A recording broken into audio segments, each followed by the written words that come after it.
You would like to see the recap of episode 1 before we start episode 2. We just played it like 2 days ago. I think we're good. Also, hi everyone. We're back and playing this again. It's gonna be great. You open your eyes. Ah, shit. That's your first mistake. Still alive, huh? Ah, alright. The sun has risen. Birds are singing. You're still alive. And for now, you're unsafe. You're safe. What am I saying? Unsafe. Listen, reading the English language is actually really hard. Yeah. I don't know whoever told you it was easy. Your gaze are you narrating or am I narrating? You are. I am? Your gaze wanders across the room to the window and the woods beyond. You wonder if the monsters are lurking there, right now, just beyond the trees, ready to pounce as soon as you leave the crumbling estate. A familiar unease settles into your gut, tangling into a knot of anxiety, wriggling as the events of last night play out in your head. You can't help but remember Duke slumped against a tree, pieces of him scattered across the clearing. You're not sure if you'll ever feel okay again after what you've seen, but you can't stay in bed forever. Hunger pulls you from the clammy depths of the mattress. Oh! Check on Dustin immediately. You open the drawers and check on Dustin. Oh good, he's still here. Human is back! Good morning, Dustin. Good morning, Dustin. How are you today? Dustin feel good. Had productive night. Really? What'd you do, Dustin? I see you have a bread now. Yes, Dustin found a bread. Dustin also ate a bug last night. Good night for Dustin. Good night.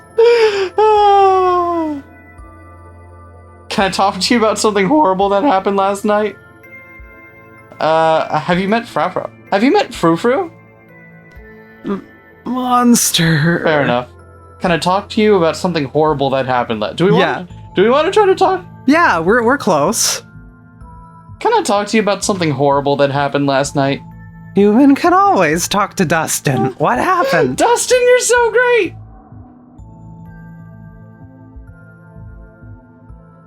The woods are full of monsters and I can't go home. How do we explain... Does Dustin understand the fear of watching another person die in front of you? Probably.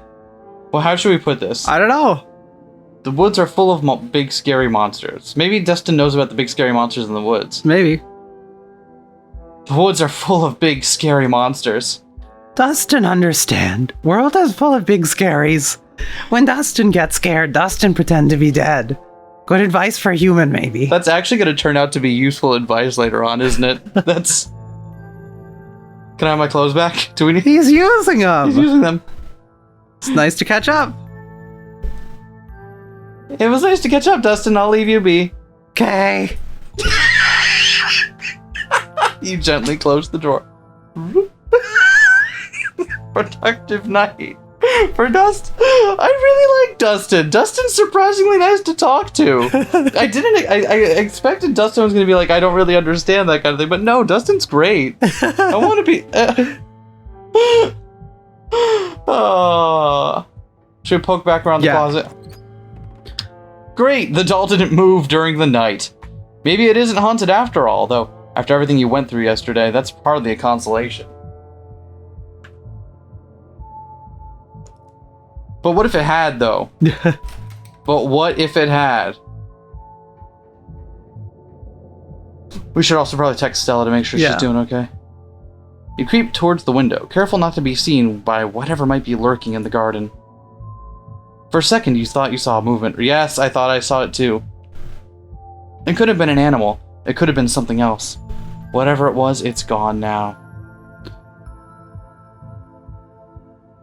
Maybe you'll head out there and investigate after you finish waking up. Let's text Stella. Yeah. I do want to do that. Probably a good idea to check in with your new friend. You can't imagine she's holding up very well. Hey, how are you holding up? Seems most reasonable. It might take her a minute to get back to you. In the meantime... time to start your day. Yes! You're back in the kitchen. Fro eyes you from her favorite spot on the counter. Her pupils dilate and her tail twitches. I see you... wait, what voice did we give her? I see you are still here. How unfortunate. I don't want to pet her without consent here. Yeah. Excuse me, ma'am. May I pet you? No, she's not. Have you noticed anything weird? Seems interesting. Yeah, let's see what other questions we got, because we got a handful here. Do you know anything about ditchlings? Gretchen sends her regards. We definitely need to mention Gretchen as well. We will, but I feel like we do that last. Okay. When we're ready to end the conversation because we've pissed her off. Hey, have you noticed anything weird around here? We ran into these horrible things in the woods last night, and... Silence! Do you not know what time it is? Quiet your awful little mouth. Your voice is the only horrible thing I've witnessed as of late.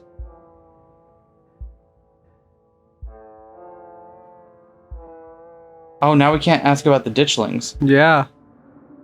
Interesting. Gretchen sends her regards. Yeah. Yeah. Gretchen sends her regards. We got an achievement! Gretchen sends her regards. C'est cérébré vite toujours. That creature has not yet returned to whatever vile bit of hell it crawled from. Mad. Truly ours is not a kind god. Wow. Hey. Did you know the police called me this morning? You've only been here 1 day, and you've already had a run-in with the cops. We talked to you last night about it, and you just blew it off.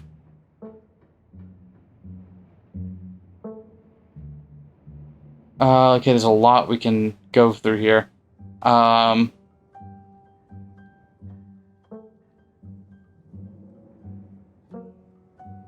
The cops say anything about Duke. Yeah. I think that's the first, like, I want to do this one, but I think this is the reasonable way.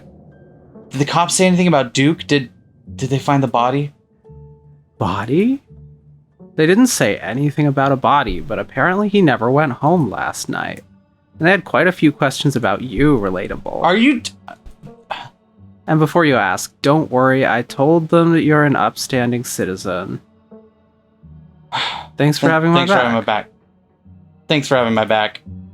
Sure, what else is family for? I love that. Oh, okay. The events of Tabitha. The events of the past night were only the first taste of a coming storm. We need to either leave or do something about it. Duke and Stella didn't take my intuition seriously last night, and look where that's landed us. I need you to believe me.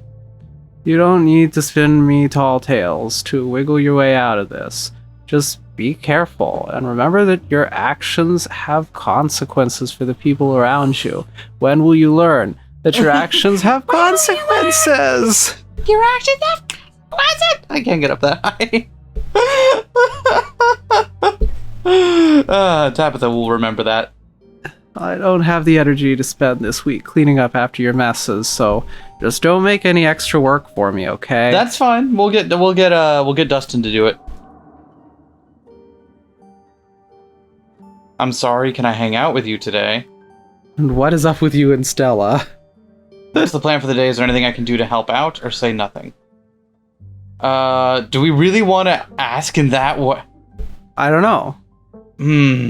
Seems kind of rude, but... But also, like, there's clearly a thing. Yeah. What is up with you and Stella? We just have a history, that's all. I don't need to explain myself to you. That's fair, I guess. I'm sorry for... Yeah. Sorry for being rude about it. Sorry. Good. Wow. I've got to get to work. But listen, you'd better stay out of trouble today. I want you home by sunset. I don't want to hear complaints, just do what I ask and we won't have any more problems. She wants us home by sunset, huh? Just do what I ask. I feel like she's part of whatever faction the cops are part of. Perhaps, if there are factions. Yeah. Tabitha takes a few steps towards the door.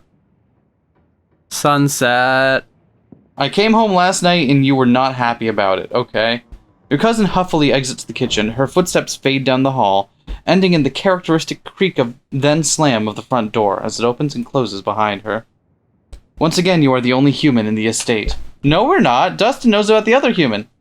It seems you make a habit of bad first impressions, no? The cat chuckles mockingly. A text from Stella. Hey, Relatable. Thanks for checking in. Hope you're alright, all things considered. I'm doing okay. Not great, but hanging in there. Up most of the night on cryptid forums, but no good answers yet. I'm at the library if you want to join. I have scones. She's got scones. Yum. I'm just saying that might... Scones, say no more. After last night, hell... Oh, we could be rude as fuck. I wonder if there's a way to play this game where you just refuse to interact with any of the silly stuff going on and just hide in the room for the entire week. And it's just a normal funeral with your family that doesn't like you, and then that's all. And then non-standard game over or something. Scones, say no more. How about I'll be in a bit still waking up? Okay. Or Scones, say no more. Yeah, enthusiasm. Scones, say no more. And that's that. Time to start your day. Do we want a PB&J? Yeah, otherwise I would be hungry. Then again, there are scones. Sure, Stella might have scones at the library, but scones are later. PBJ is now. You quickly scrape together the ingredients and gobble up a delicious breakfast. And that's that. We go into the garden. As your eyes wander to the garden door, you shudder, remembering the brief glimpse of something you saw from your upstairs window.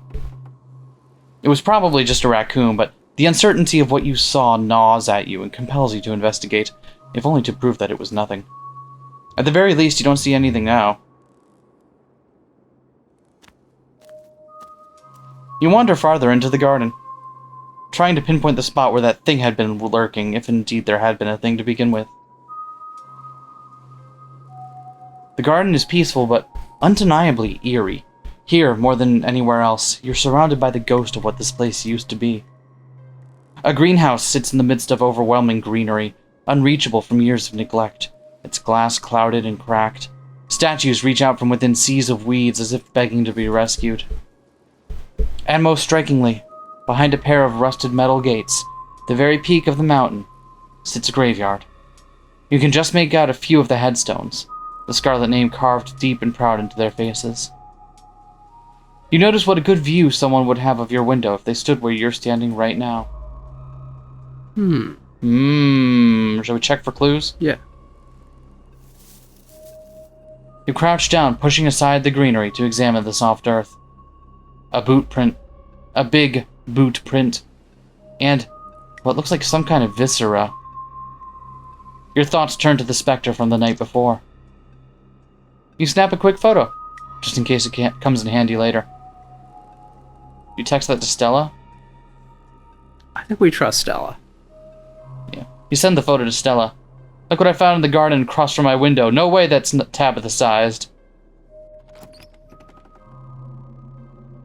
You head back inside. Time to figure out what to do with the rest of your day. Head to town. So one thing I'm noticing is that we also seem to have time limits on how much we can talk to people. So we really got to choose what we say. Because you notice that in our conversations with both Frou-Frou and with Tabitha, we kind of got cut off at a certain point. Mm-hmm. So we really got to make sure that we're picking our words carefully. The walk back to town is much less pleasant today than it was yesterday, when you didn't yet know that the woods were full of monsters and strange men who knew your name. You stare anxiously into the darkness between the trees, searching for any signs of movement, but the woods are still, at least for now. Continue down the path. Fuck yeah. Come on, buddy. Yep, there it goes. Autumn-tinged mountains, sprawling for miles in every direction, now feel less like beautiful scenery and more like the walls of a cage. Your phone buzzes in your pocket. Jeez, that's creepy. All the more reason to come to the library. Look who I found at the library. Said she was up all night thinking about the video. Adding you to a group text. I'm only here because it's quieter than the store, or was lol, and I'm trying to figure out what animal that could be. I don't buy into this harbinger of doom stuff. We know what animals they are. They're ditchlings, and they are harbingers of doom. They are harbingers of doom, though, is the thing. Sounds like they're having fun. I think we're the kind of person that has enormous text discipline, especially in the age of autocorrect. Can't you can just send a heart emoji. send Send a heart emoji.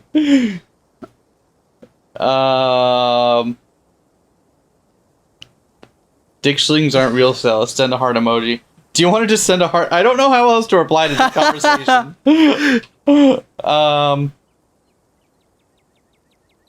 Dang, I need those scones. How about just a simple on my way? On my way. Almost back to town. Overthinking what we text to people is just so perfect. You make it to town in one piece. No creatures jumped out at you, no scary men blocked your path. The sight of other people is comforting, helping you forget the things you witnessed, as if they happened to someone else. Oh hey, relatable! We were just talking about you. I stopped by Sybil's to pick up her new tea blend and, well... You're the biggest thing to come into town since the coal mine. Folks have been absolutely buzzing about you. Just pans over to us where we're just sitting there in a, like, nondescript hoodie and just, like, barely dressed with, like, really baggy pants and just, like, downcast look being like, what? What's thinking about me right now? I just want to be left alone. You went out with Stella last night, right? Did something happen out there? She barely even waved when she walked by. Lie, Duke got hurt. That's a lie? Is that a... Oh, he just got hurt. Oh, okay. We're kind of like...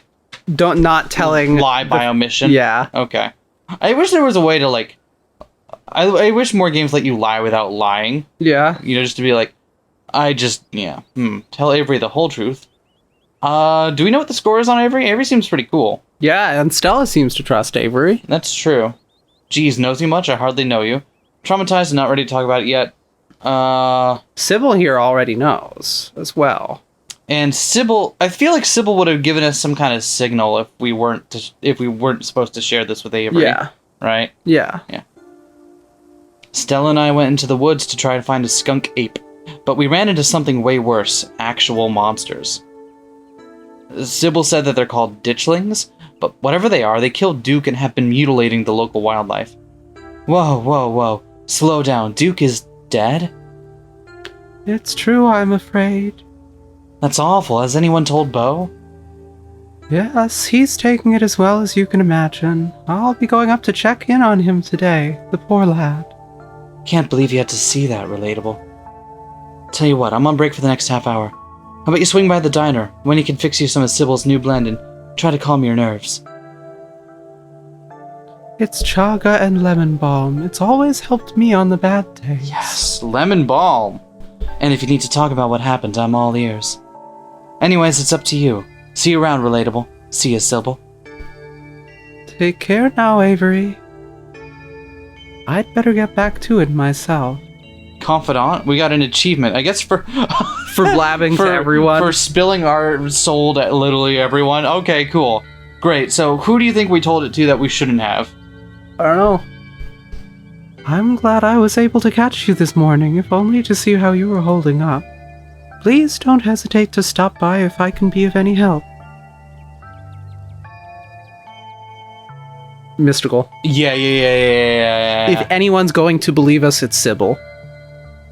I know you can sense what I sense here. How are you so calm? Don't mistake my calm demeanor for complacency. We all have our parts to play in this. I trust that you and Stella have what it takes to get to the bottom of things. I'm so sorry to cut our conversation short, but I've got things that need tending to. Stay safe, relatable, and God bless. You probably have a bit more time before you're needed at the library. We got promised a cool breakfast. Yeah? I think you head towards the diner. The diner is a little quiet today, but the air is still heavy with the tantalizing smell of breakfast. Warn the patrons of the day. I feel like maybe that's not something we should do. Yeah. You slide into the booth across from Avery. Coffee date! Nice. Good achievement. Hey there, stranger. Before you can exchange words, Winnie sidles up, a fresh mug of tea in hand. Heard you might need this. The answer 29 down is oink, by the way. What? But the clue is pen sound. How is that a sound a pen make? Oh, I get it. Wait, pen like a pig pen? Are you kidding me? How was I supposed to guess that? I don't know why you even bother with those things. They're just gonna frustrate you. Man, remember when we used to, like, when we could leave the home and we'd take the crossword from the local paper and we'd do it down at the coffee shop? Yeah. Oh my god, I miss doing that. I missed that. That was really swell. Yeah. You might be asking, why don't you just do crosswords at home? It's not the same. Absolutely nothing even similar. No, not even close to being the same. You have to do crosswords at the cafe. It's right in the name. You walk out with your partner, significant other, or even just a good friend. You sit down in a cafe, you order some coffee, maybe a little bit of scones to pick at or something, and you slowly work your way through them as you do the crossword puzzle. And you get about like 80% of it done. And then you get really frustrated and start looking stuff up online and cheating. But it's great! It's just something to do to fill the time, but maybe I should switch to Sudoku. Winnie leaves Avery, contemplating daily newspaper puzzles, returning to her seat behind the counter. So, what the hell happened last night? You can tell me, I won't judge.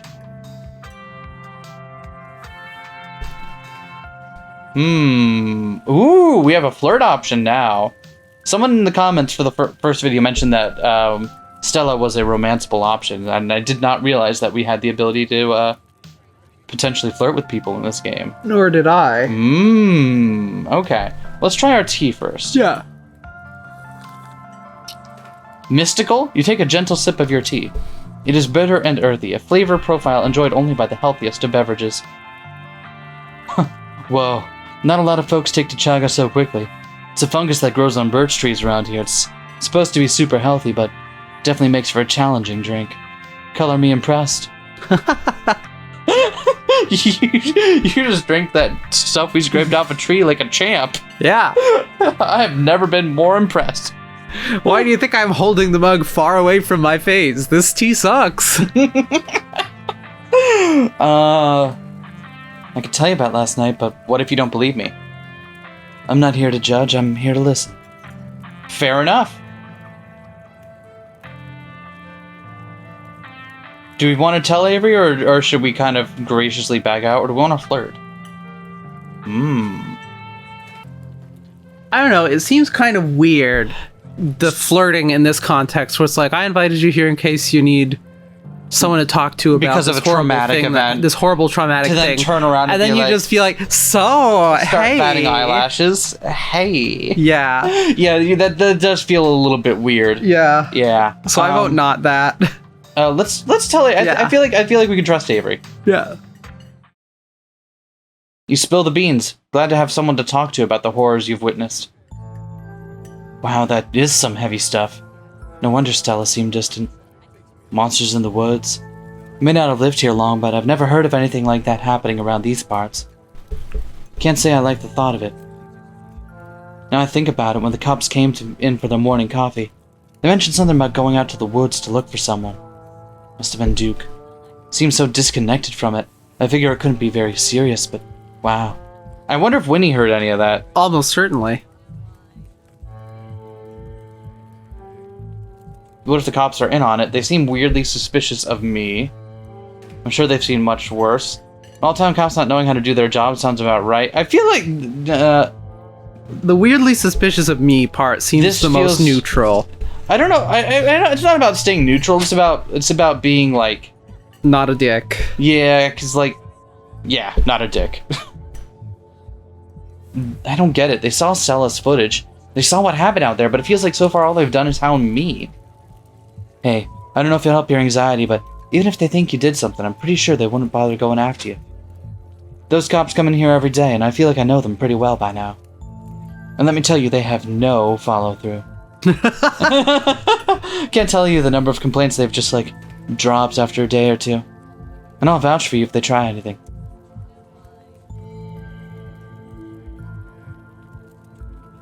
Let's see. Did Avery tell us that they moved here? Yep, we just found out about it in this conversation when Avery said, I haven't lived here long. Right, sorry. I am, as you can tell, I'm great at picking up on small details. I like how there's the, you should get out of here, and there's the, you should get out of here and please take me out of here. This seems like a... Yeah. I hadn't pegged you as a transplant. Where are you from? Moved here from Charlotte. Gosh, 3 years ago now. Maybe a little more, I've lost track. Aunt Winnie offered me a place to stay and a job, and who was I to pass on that sort of generosity? To be honest, it still feels like I just moved in. Practically everyone apart from the Cole folks grew up in this town, so it's like I'm the perpetual new kid. Don't get me wrong, folks here are plenty polite and friendly, but there's a shared history I'll never be a part of. Shared history? Yeah, you know what? Come to think of it, I felt like out of place the whole time I've been here. Yeah. We do get it, absolutely. Yeah, I get it. I felt out of place the whole time I've been here. Folks on the whole have been plenty friendly, but life here feels so different than what I'm used to. It's hard to explain, but I just don't feel like I belong. Exactly. There are worse ways to be, but I'm not sure I'll entirely feel like I belong here. Do you regret moving here? I think it's clear that they don't. Yeah. Why'd you leave Charlotte? Yeah, I wonder why. They're in the mood to talk. Why'd you leave Why'd you leave Charlotte, if you don't mind me asking? No, it's cool. I was having some issues with my folks about my education, which, wasn't great. Especially since I was still stuck under their roof. When my aunt heard about it, she offered me a job and a place to stay, and the rest is history.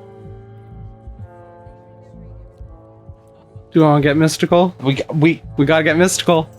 Whatever's coming for the place, I can feel it converging on me.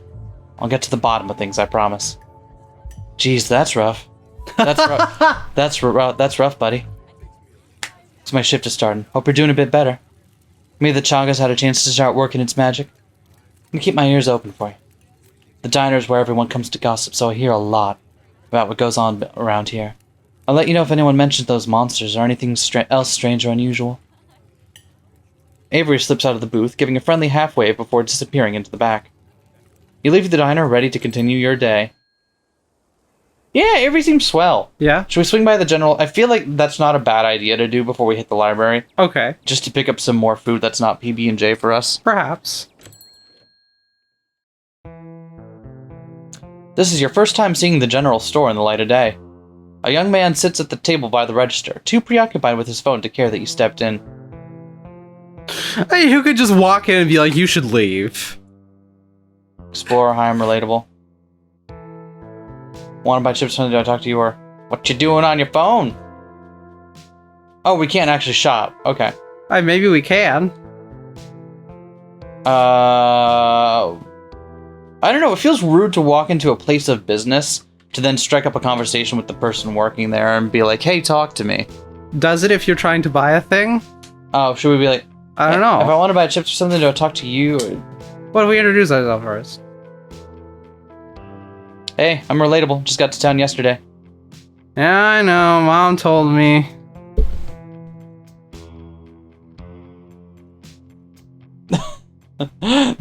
Should we... Do we want to keep... Hey, we're in a conversation Sure. now. What's your name? Miles.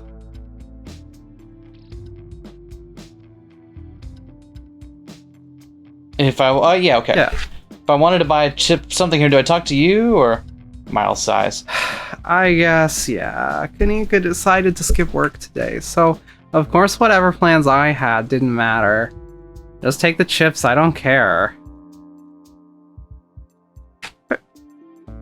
Pay for the chips.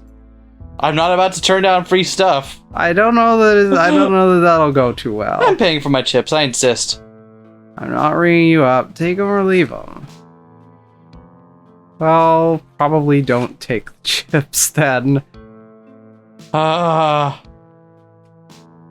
not ringing you up, take them or leave them.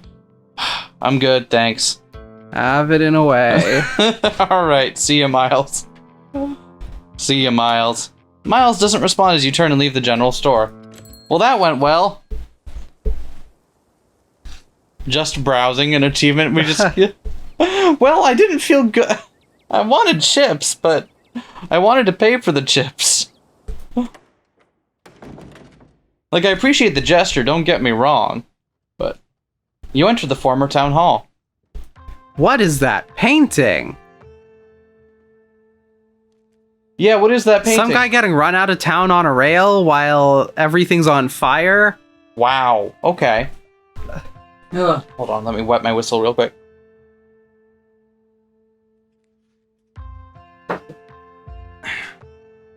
What once must have been a stately foyer has since been converted into rows of shelves. Meeting rooms and offices long ago gave way to assorted reference collections and reading areas. Oh hey, you made it!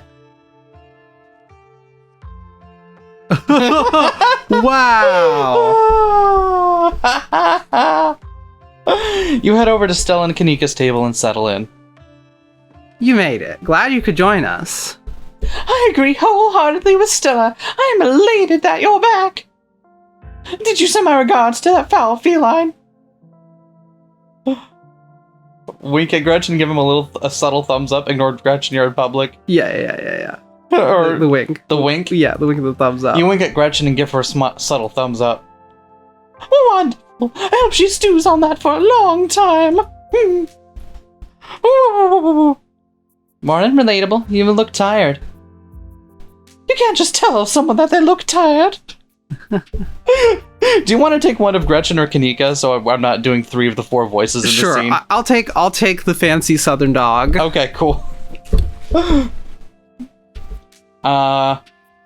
Snitch on Miles. No, we're not gonna snitch on Miles. Why would we snitch? State isn't the easiest place to get a good 8 hours. It really isn't. I'll sleep when I'm dead. Pretty amped up, actually never done a Scooby-Doo before.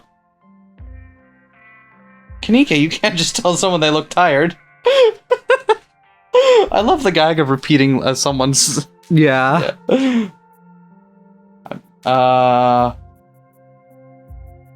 Yeah.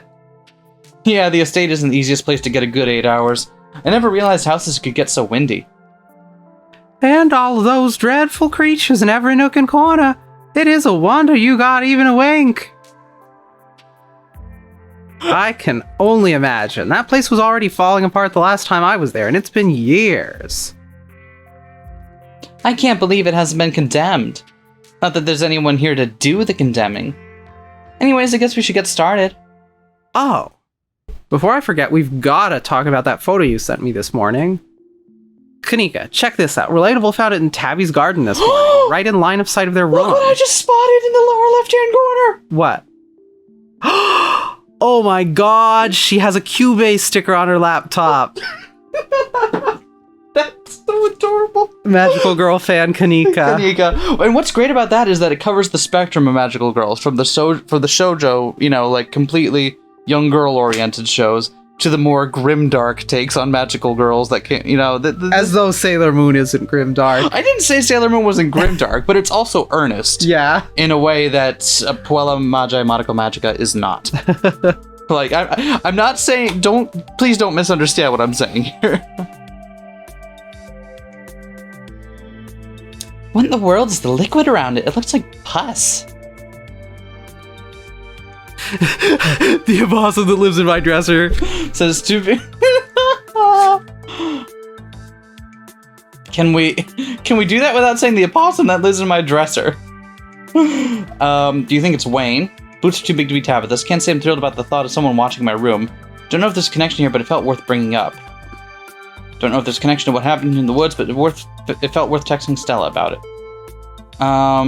Well, if we don't want to sound like a crazy person, then our option, I think, is do you think it's Wayne? Otherwise, we can mention that we talked to the opossum in our dresser. Do you think it's Wayne? Yeah. Oh, right, from last night. Yeah. We could also just say, like, hey, I don't know if there's a connection here, but it felt worth bringing up. I think that's less direct about what the connection would be. Got it. The 2 people live at the estate. How do you think they'll react? I think we're on shaky ground with Kanika right now. Yeah. Like, where she's cautiously kind of extended the overture of friendship because we're friends with Stella. Yeah.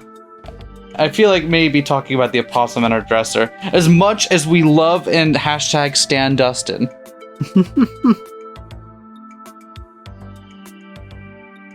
Do you think it's, Wayne? That creep who keeps coming around my mom's tea room? He snuck up on us last night and called out Relatable by name, and those boot prints match up with the mining getup. I'm glad the two of you had me there to protect you. I love Christian's face. Look at Christian's. But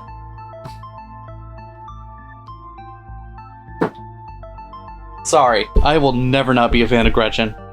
Whoa. Apparently I missed a lot last night, huh? I wonder if there's any connection between that guy and what happened in the woods last night. Like what? I mean, I don't have anything specific, but we do have the whole prophecy of impending doom angle to explore. And this photo is weird.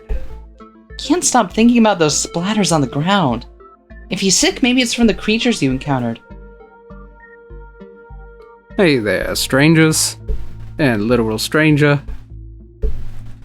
Literal stranger. Can we introduce ourselves as literal stranger? Oh, damn.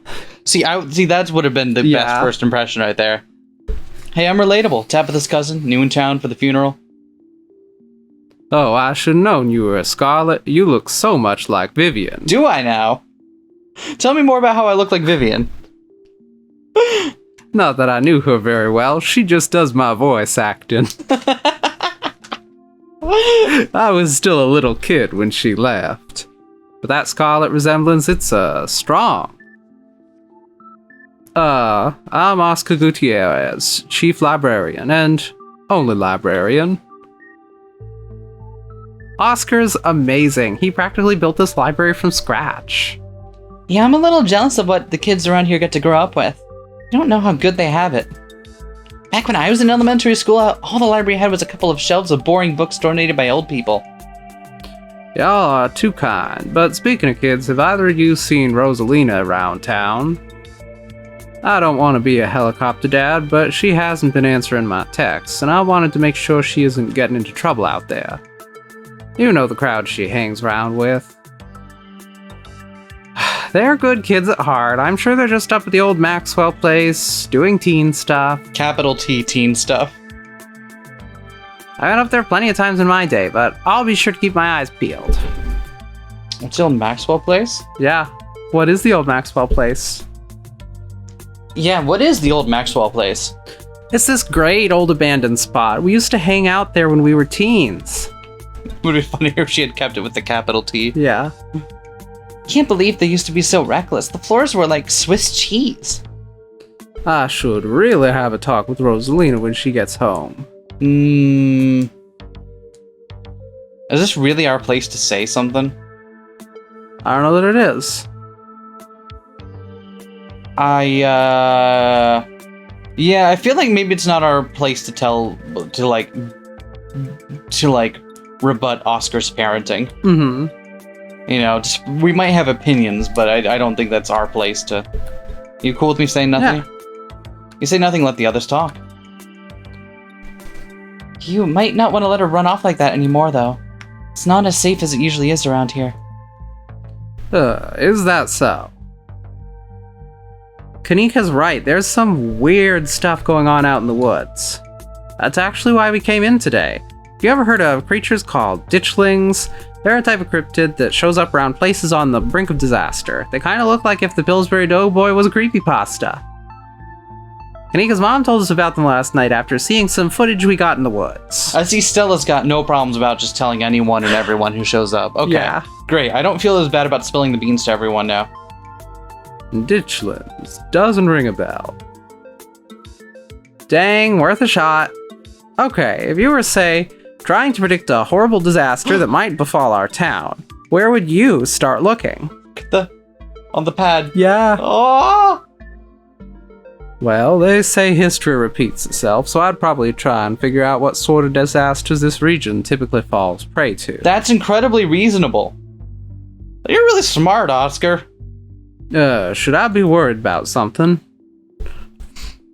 I don't know yet. I'll be right back. Gonna go nab some more books. Can we have a scone now? Behave while I'm gone, Gretchen. Oh, you don't have to worry about her, Stella. You're such a good dog, aren't you, Gretchen? Here, have a biscuit, old gal. Well, ain't you the sweetest thing on two legs? Gretchen inhales the soft biscuit, drool leaking from her toothless mouth as she swallows it whole. Pretty sure Stella's barking up the wrong tree, Oscar. I don't think you have to worry about any horrible calamity befalling the town. She's right about the weird stuff. There's definitely something unusual going on in those woods. A man is already dead. Oh, man. I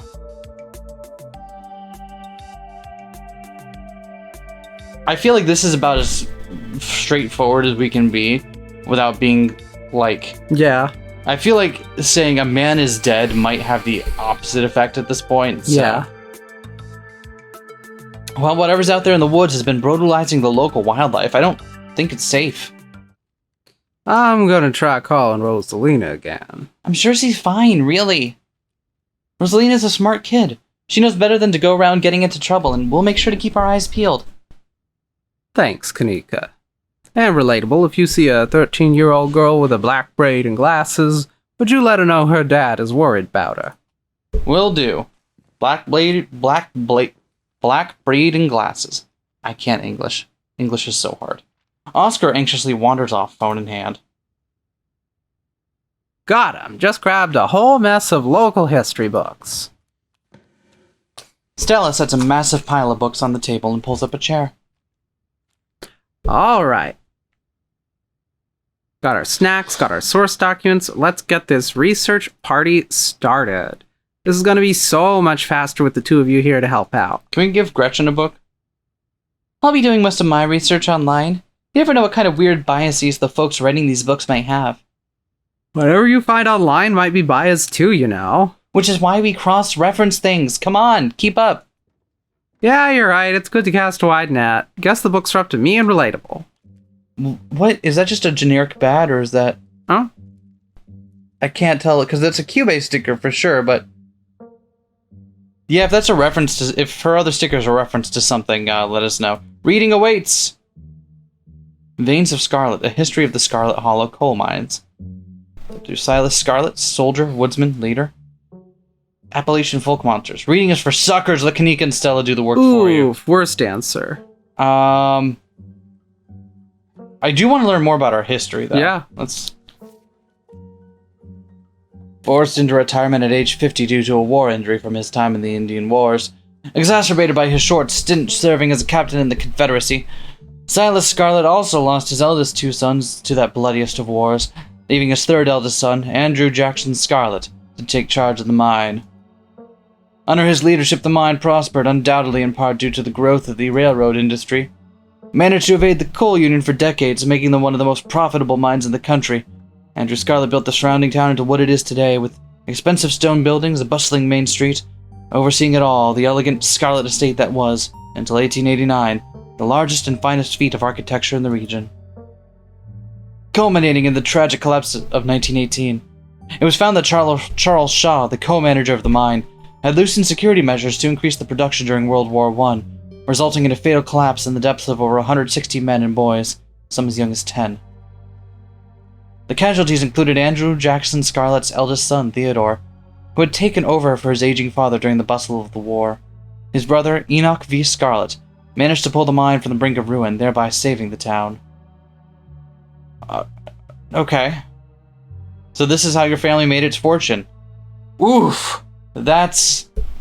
okay, cool. Do we want to learn more about our family or try to actually contribute? I don't think we're not contributing by learning about our family. Okay. Silas Everett Scarlet was born to Colonel Everett J. Scarlet in 1818, one of 12 siblings. He grew up in eastern North Carolina during a tumultuous time in the state's history, and not much is known about his life before he joined the army in 1836. He quickly rose through the ranks, in part due to his father's connections, but also due to a particular ruthlessness, for which he received the nickname Bloody Silas Scarlet. The federal government granted the now Captain Silas attractive bounty land in exchange for his service in the Indian War, and he settled into the hills of North Carolina in 1841. That land would become Scarlet Hollow. Oh, right! The town is named after our family! It's a company town, so of course. I somehow never put that together until just now. Yep.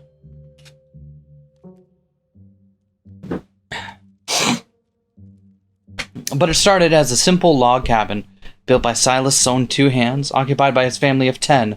Silas, his wife Mary Joseph Scarlet, and their 8 children. Logging businesses brought many workers and fellow landowners to the hills, but it wasn't until Silas discovered rich seams of coal running underneath the entire region that Scarlet Hollow was really put on the map.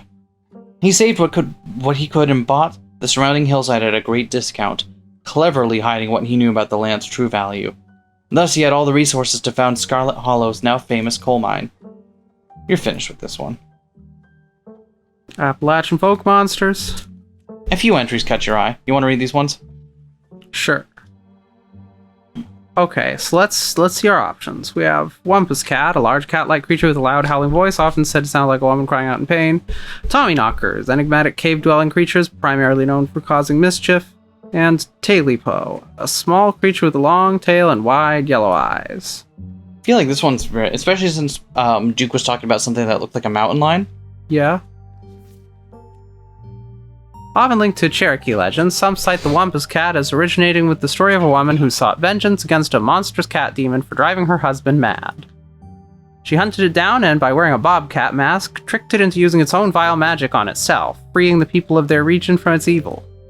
Others say the creature comes from the story of a woman who wore the pelt of a wild cat to witness forbidden hunting rites. The hunters of her village gathered to perform the rites, and she watched in secret from underneath the cat's pelt, but was soon discovered. For her indiscretion, she was fused with the pelt and transformed into a creature that was neither human nor cat. Forced to wander the wilderness alone, feared by all. You know, I know a couple people that'd be into that.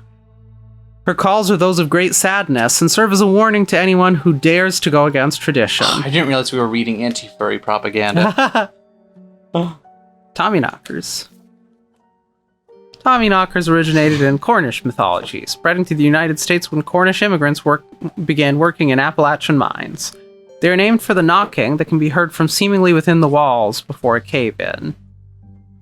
According to some, the knocking serves as a benevolent warning. Others believe that the creatures take stolen hammers to the supports of mines and collapse them on whoever is unfortunate enough to be inside. They are traditionally thought to be impish, leprechaun-like beings, but some claim they are the spirits of dead miners, forever cursed to haunt their final resting place. There was a hunter who lived in a tiny cabin in the middle of the woods, all alone with his hunting dog. One night, after a particularly bad week of hunting, both their stomachs empty, the hunter spied something out of the corner of his eye. Some small creature had gotten into the cabin through a hole, and before he could even figure out what it was, he'd drawn his gun and fired at the thing, his hunger guiding his actions. But it was quick and ran back through its hidey hole and out of sight, leaving only its long black tail, shot off by the hunter's rifle. Yes, this'll have to do, he said to his dog, and threw the tail in a pot to cook a soup. He and his dog ate well that night, the tail filling them both up. The hunter crawled into bed, satisfied, and his dog curled up at his feet. He woke up to the sound of long nails scrabbling across wood.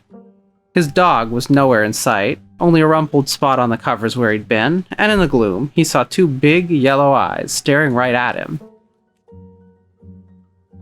"I want my Tailipo," a high, hoarse voice croaked from the darkness. "Go away," he screamed at the thing. I feel like I've read this before. Maybe. But it stepped closer to him, still shrouded in darkness, the sound of long claws dragging across hardwood accompanying its movements. "I want my Tailipo," the creature growled again. "I'll get my dog after you," the hunter squeaked, his voice catching in his throat with fear. But there was no dog to be seen. "I want my Tailipo." Before the hunter could so much as scream, the creature leapt from the darkness, long claws stretched out toward the hunter.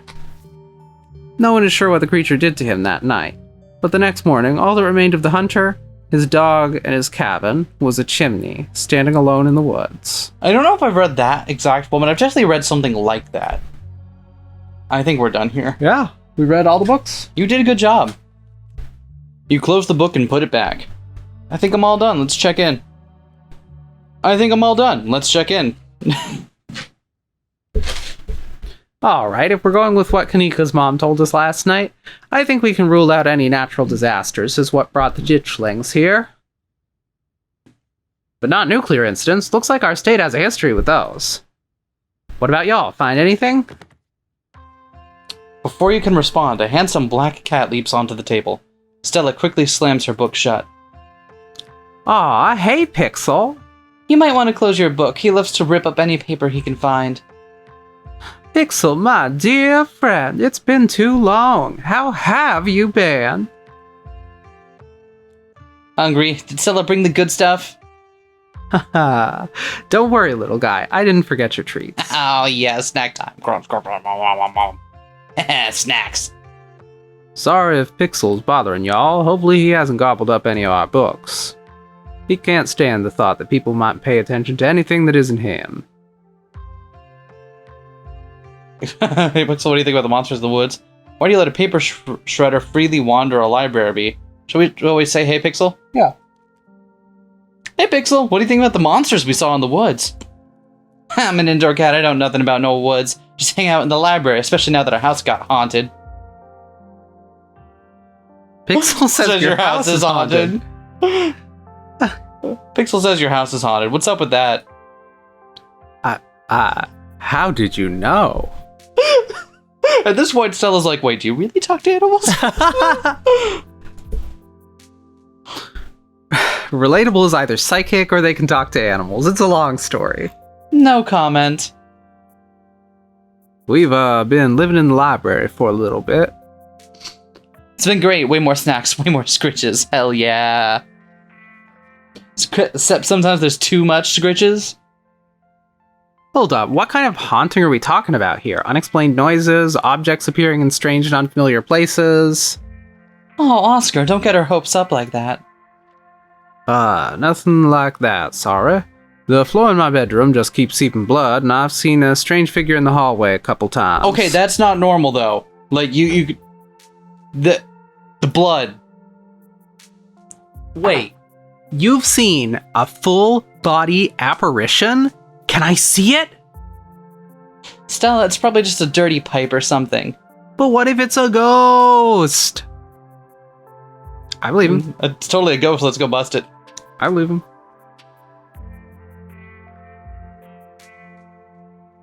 I believe him. I can practically feel the haunting as we speak. Well, we do live in the annex behind the building. Y'all are more than welcome to check it out. Maybe tomorrow night? Yes, we'll be there. Yeah, that sounds like a fun way to spend an evening. Can't wait to get spooked by some creaky pipes. I don't think we need to judge for... Yeah. Leave Pixel be. Plus, we now know why Pixel's living in the library. Yep. Because of the haunting. You decide to leave Pixel be. The cat curls up on the table, fast asleep. Alright, I'd better get back to shelving. Let me know if y'all need anything.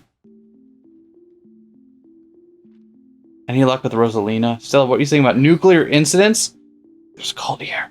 Talk about veins of Scarlet, talk about Silas Scarlet, talk about Appalachian folk monsters. Do you think Wayne factors into any of this? Mines, why don't we help look for Rosalina? What do y'all think? Okay, where do we want to start here? Stella, what was that you were saying about nuclear incidents? Sure. Stella, what was that you were saying about nuclear incidents? You were talking about the Goldsboro thing, right? Ha, yeah. Apparently in the 60s, a B-52 carrying a live warhead broke up mid-air and dropped a couple bombs. Fascinating bit of history there. The first of the two bombs landed upright after its parachute got caught in a tree. Thankfully, it didn't go off. At the time, the government claimed that the bomb was unarmed, but it later came out that the only thing preventing a detonation was a single electrical switch, which failed to trigger on the descent. So this story is not fictional. Oh?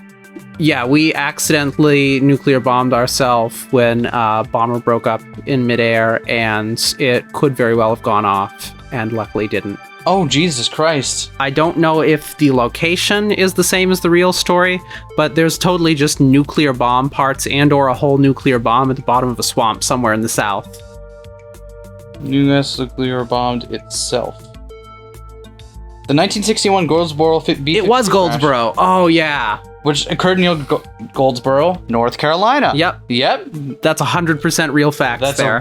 that's a true fact. That's a real thing that happened. Anyway. Wow, okay, great. The second bomb still hasn't been recovered. Right, it's conventional explosive disintegrated in midair, but most of the nuclear material was made unrecoverable by flooding. If I remember correctly, they just buried it and sealed it up. I'm sorry, did you say they buried it? Do y'all need something dug up? Because if so, I'm your gal. So the nuke made the ditchling. I don't think disarming nuclear bombs is part of our skill set. The bomb is somewhere else. Why would there be so many ditchlings here? Oh god, we're screwed. That one. The why are they here? Why are we assuming there's a connection? That's what we're looking for. We're looking for a connection. So, so it's we're why are they proposing- here? We're Right. proposing that maybe it's not connected. I understand it now. Okay, yeah, because we're trying to prod this theory here. Yeah. If the bomb is somewhere else, why would there be so many ditchlings here? Yeah, Goldsboro is almost 400 miles from here. Not that we should be looking too hard at the disaster angle. Whatever those creatures are, they're biological. Gesundheit. Double. Oh, my stars. I do hope you are alright. Look, you never know with radiation. We actually know quite a bit. It just melts you. It doesn't make monsters. And a 60-year-old bomb isn't going to explode on its own hundreds of miles away and kill us here. You never know, there could always be a whole underground society of bomb-worshipping mutants just waiting to blow it up. Like in Fallout. Fallout. I was gonna say, Stella is absolutely the kind of person that plays Fallout. Yeah. I've missed this. Do you think there's a cult here? We did hear that something's not quite right about the pastor. Yeah. And that there aren't many church-going folks. Well, maybe we ask. You lean in quietly and whisper to Stella and Kanika. Do you guys think that there's like a cult here? Those cops are awfully suspicious, almost like they were trying to cover something up. The ditchlings were actually nudists during some sort of weird ritual. I don't think that's the angle. Ditchlings were just like summoned. A lot of the folks here feel tense and closed off. Those cops were awfully suspicious. That seems like the most reasonable of these. Those cops were awfully suspicious last night. Really weird combination of being dismissive and trying to pin things on me. I don't know, it just feels like a cover-up. Yeah, that was pretty bad, but I'm not sure they really have it in them to be part of a cult. Definitely. I don't think they're capable of putting in the effort. Fair enough. We could talk about the mine stuff, because it seems like one of the big disasters is mine collapses. Yeah. Veins of Scarlet had that. So about the coal mines here. Kanika visibly shudders. I get cold sweats just thinking about being in a place like that. I feel for the guys who work up there. I could never. Speak for yourself. I love a good crevasse. What happened after the mine collapse? Union busting mine collapse from poor working conditions color me shocked.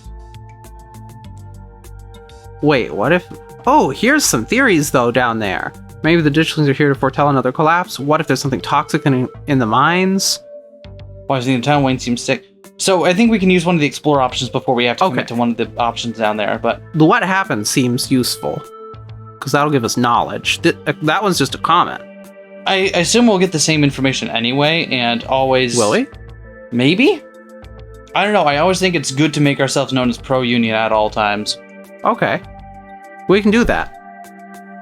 I kind of feel like it won't get us the info, though, about what happened after the mine collapse. Alright, then we'll just... What happened after the mine collapse? The book just kind of glosses over that. There was a union for a little bit, but it didn't last. There's not a whole lot written about the past century here. Yeah, the Scarlet Hollow mine isn't exactly the most ethically run business. No offense or anything, I'm sure Tabby runs the mines better than Charles Shaw did. Still hasn't let the union in, though. It's a reason she and I don't talk.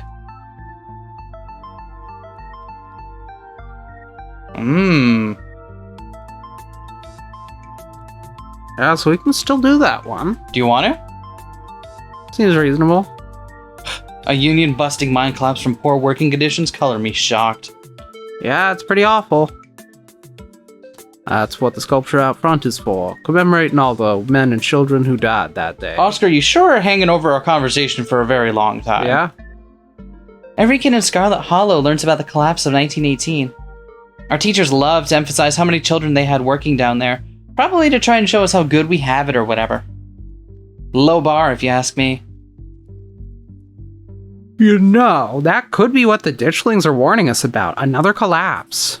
Writing it down on the list of potential disasters. Yeah, yeesh, Stella, that's morbid. Besides, it was all Charles Shaw's fault. The labor market is way more strict now. There's no way you could get away with the kind of safety cutbacks he pulled.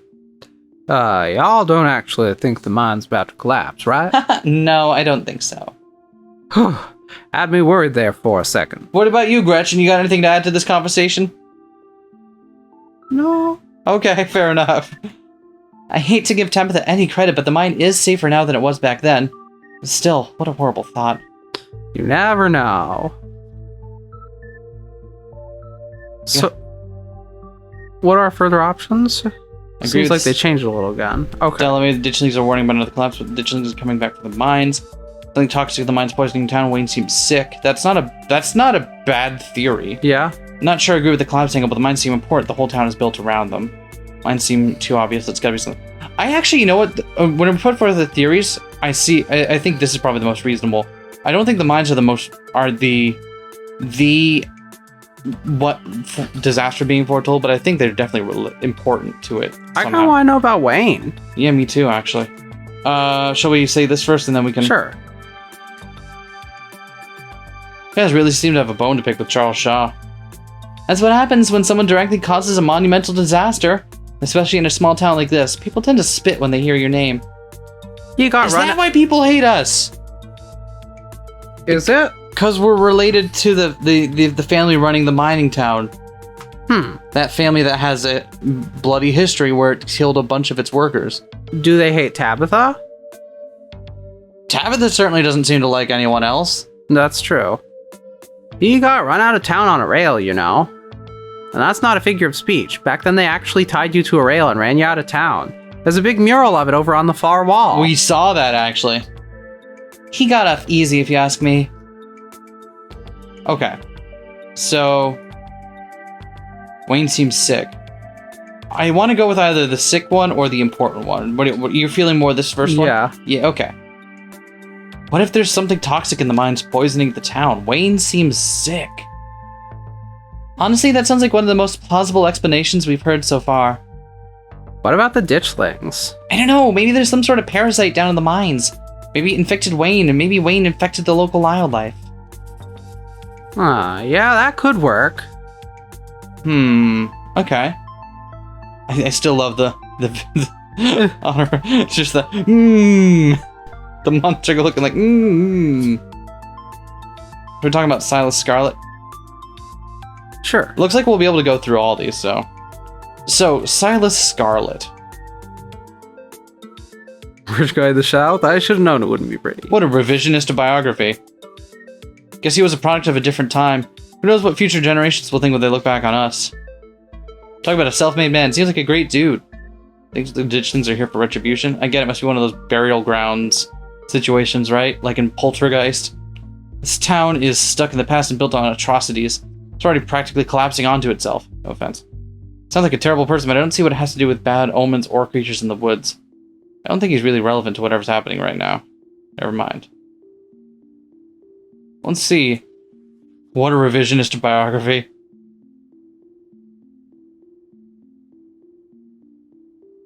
I don't know, you got any opinions here? I already said mine. Oh. Rich guy in the South. Should have known it wouldn't be pretty. I legitimately somehow missed you saying that. Okay. I am so sorry. No, that's okay. I'm sorry. Figured old money from the South wouldn't be great, but he sure did come to things. He did sure some things to get where he was, huh? That book is a perfect example of why you should use multiple sources for your research instead of trusting the first thing you read on a subject. Oh? Yep, dude was a monster.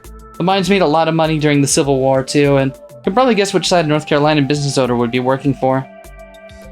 Sorry you're related to him.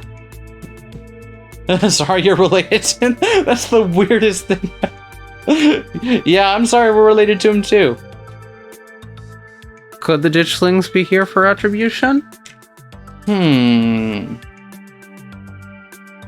you think the ditchlings are here for retribution? That seems tenuous. Assuming Kanika's mom is right, they're here as an omen, not because they're going to do something themselves. Yeah, that's actually very reasonable. I think we know how I feel on the matter. Okay, cool. Appalachian folk monsters. Wampus cat. This is the one I felt strongest about. Wampus cats sound like they could be mountain lions. Yeah. Wampus cats kind of sound like they could be mountain lions. Voice like a woman crying out somewhere between person-sized, cat-sized. Definitely, they are 100% mountain lions. Kanika, you know there are no mountain lions up here. I thought you were supposed to be a skeptic. Oh, Stella, one of these days you'll trust us. But the myths are old, right? Mountain lions didn't go extinct in the Appalachians that long ago. Those legends just haven't died off yet. Almost every cryptid can be tracked down to either a hoax or someone getting confused about a perfectly normal animal. Sometimes both. Bigfoot, for instance, started as a prank. Then folks saw bears walking around on their hind legs and got freaked out, and now here we are. You'll eat those words when I get the first clear footage of a Bigfoot. If you manage that, I will print out a piece of paper that says Bigfoot isn't real, and I will literally eat it, I promise. I'm holding you to it.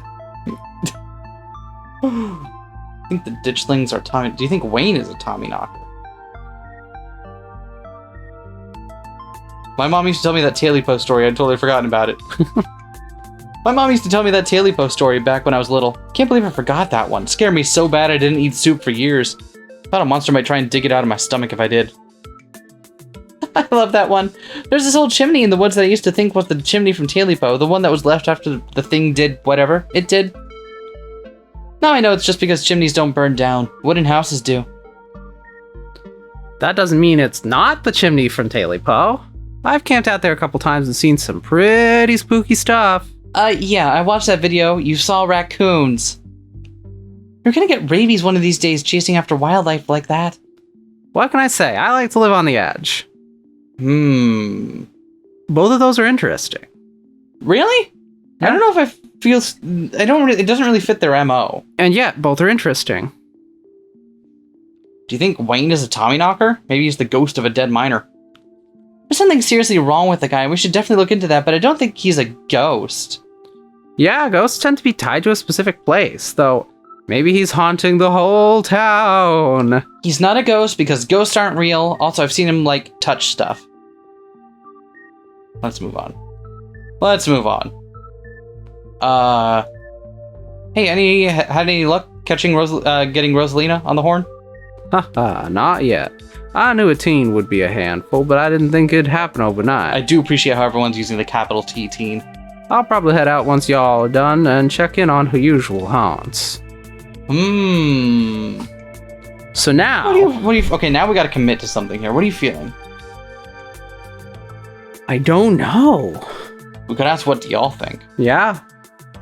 We don't feel like committing to one ourselves.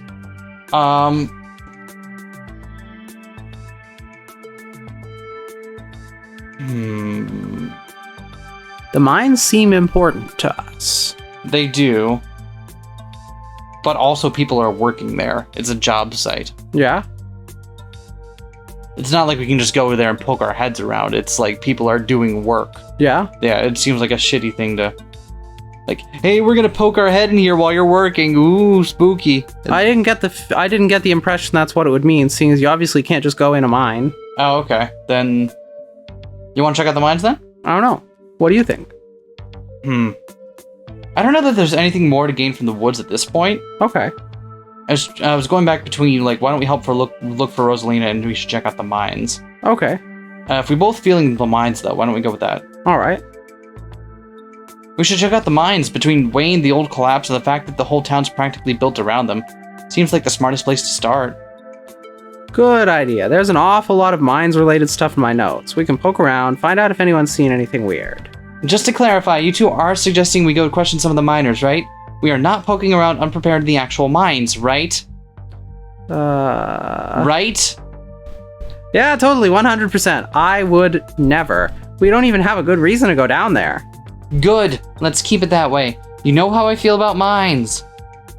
I promise. Sneaks, we're just going to question some of the mines. Damn it, we are going to go harass people while they're on shift. And if that questioning gives us a good reason to poke around, say a cool abandoned coal mine, then we'll cross that bridge when we come to it. You can cross that bridge when we come to it. I'm not going underground. I'm just messing with you. We'll stick to the surface. Yeah, and hopefully we can find out what's wrong with Wayne while we're at it. Maybe Tabitha can help us out. Hopefully we can get a chance to know Tabitha a little bit better. Sure, Tabitha's gonna love that we're snooping around. Ooh, that's right. Tabitha will get pissed if she finds out that we're there. So maybe we should try to stay under the radar. Do we want to piss her off even more? Okay. Alright, but if we're doing this, let's do our best to stay under the radar. I'm already in hot enough water with Tabitha as is. That sounds like a good idea. We'll be super sneaky, I promise. I can even keep lookout. Look at us, going out on a caper together. I missed this. I missed it too. I mean, sure, it's not under the best circumstances, but I've been so wrapped up in running the store, I didn't realize how much I missed being able to hang out with you. Though there is something missing. Reese. I really... Oh my god, I started to sound like you again. I really miss that dude. I can't believe how long it's been since we've seen each other.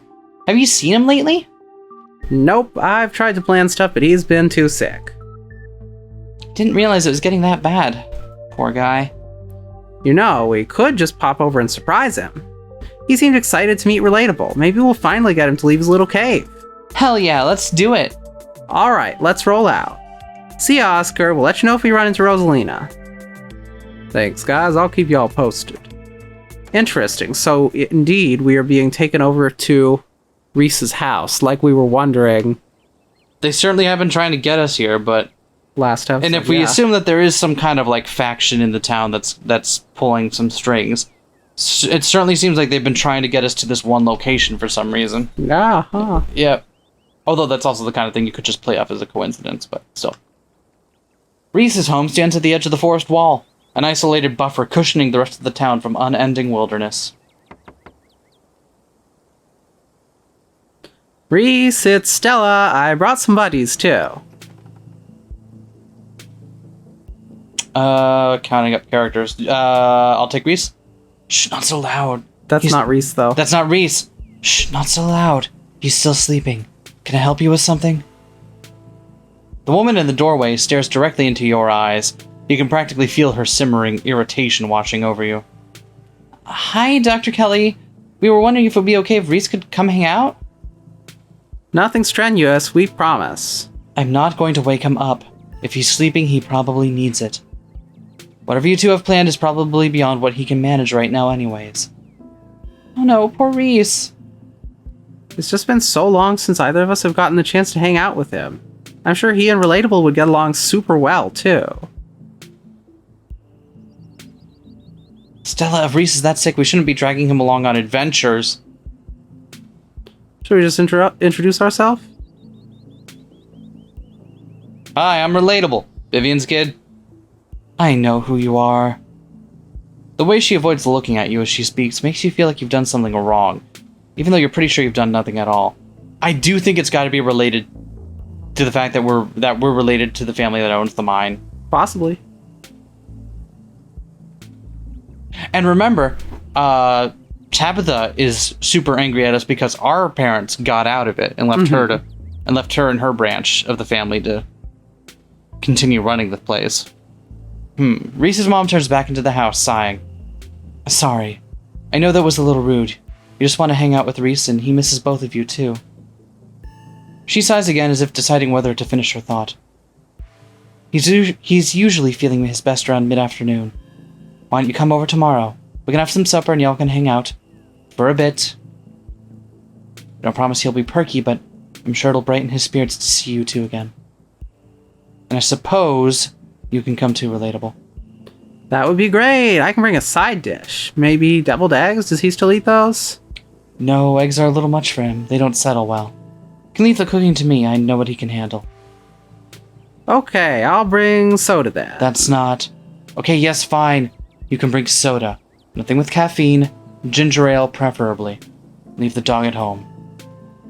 She might cheer him up. You know they have those therapy dogs in... No dogs. Why, I never. The absolute gall. Thank you so much, Dr. Kelly. We'll stop bothering you now. See you later. Dr. Kelly nods in acknowledgement and quickly shuts the door.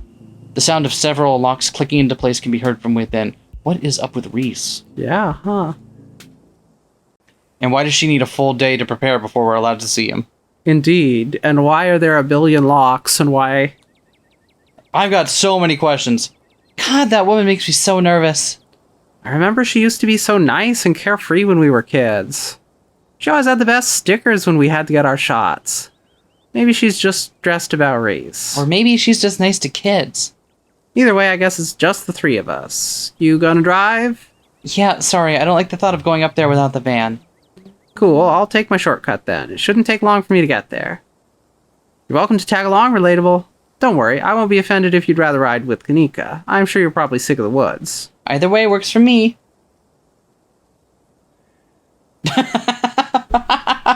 We've already asked to know. Did we? Yeah, we asked her. What did she say? I forgot. But she did give us an answer. Okay. Do we want to ride with Kanika or walk with Stella? I don't know.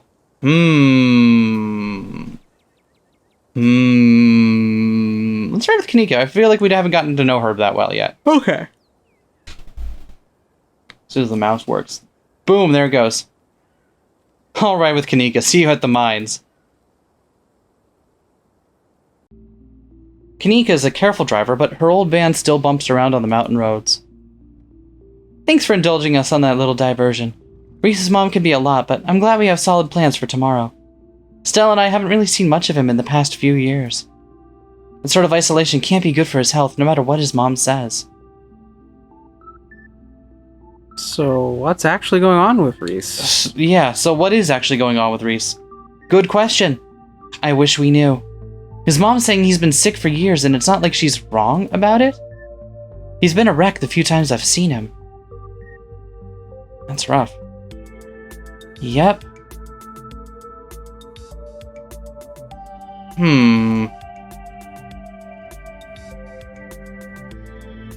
Stella have a thing with cars. We could pry more about that. I kind of want to. Yeah? Does Stella have a thing with cars? Took some convincing to get her to ride back with the cops last night, even after everything that happened in the woods. She brushed me off when I asked her about it last night, too. Wondering if there's just more to it than just, like, not liking them. Wait, she actually got into a car last night? She must have been really, really freaked out. That's how her parents died. Car crash. Okay, we didn't get that info last time. She was in the car, too. Just some cuts and bruises, but she doesn't like cars and tries her best to stay away from them.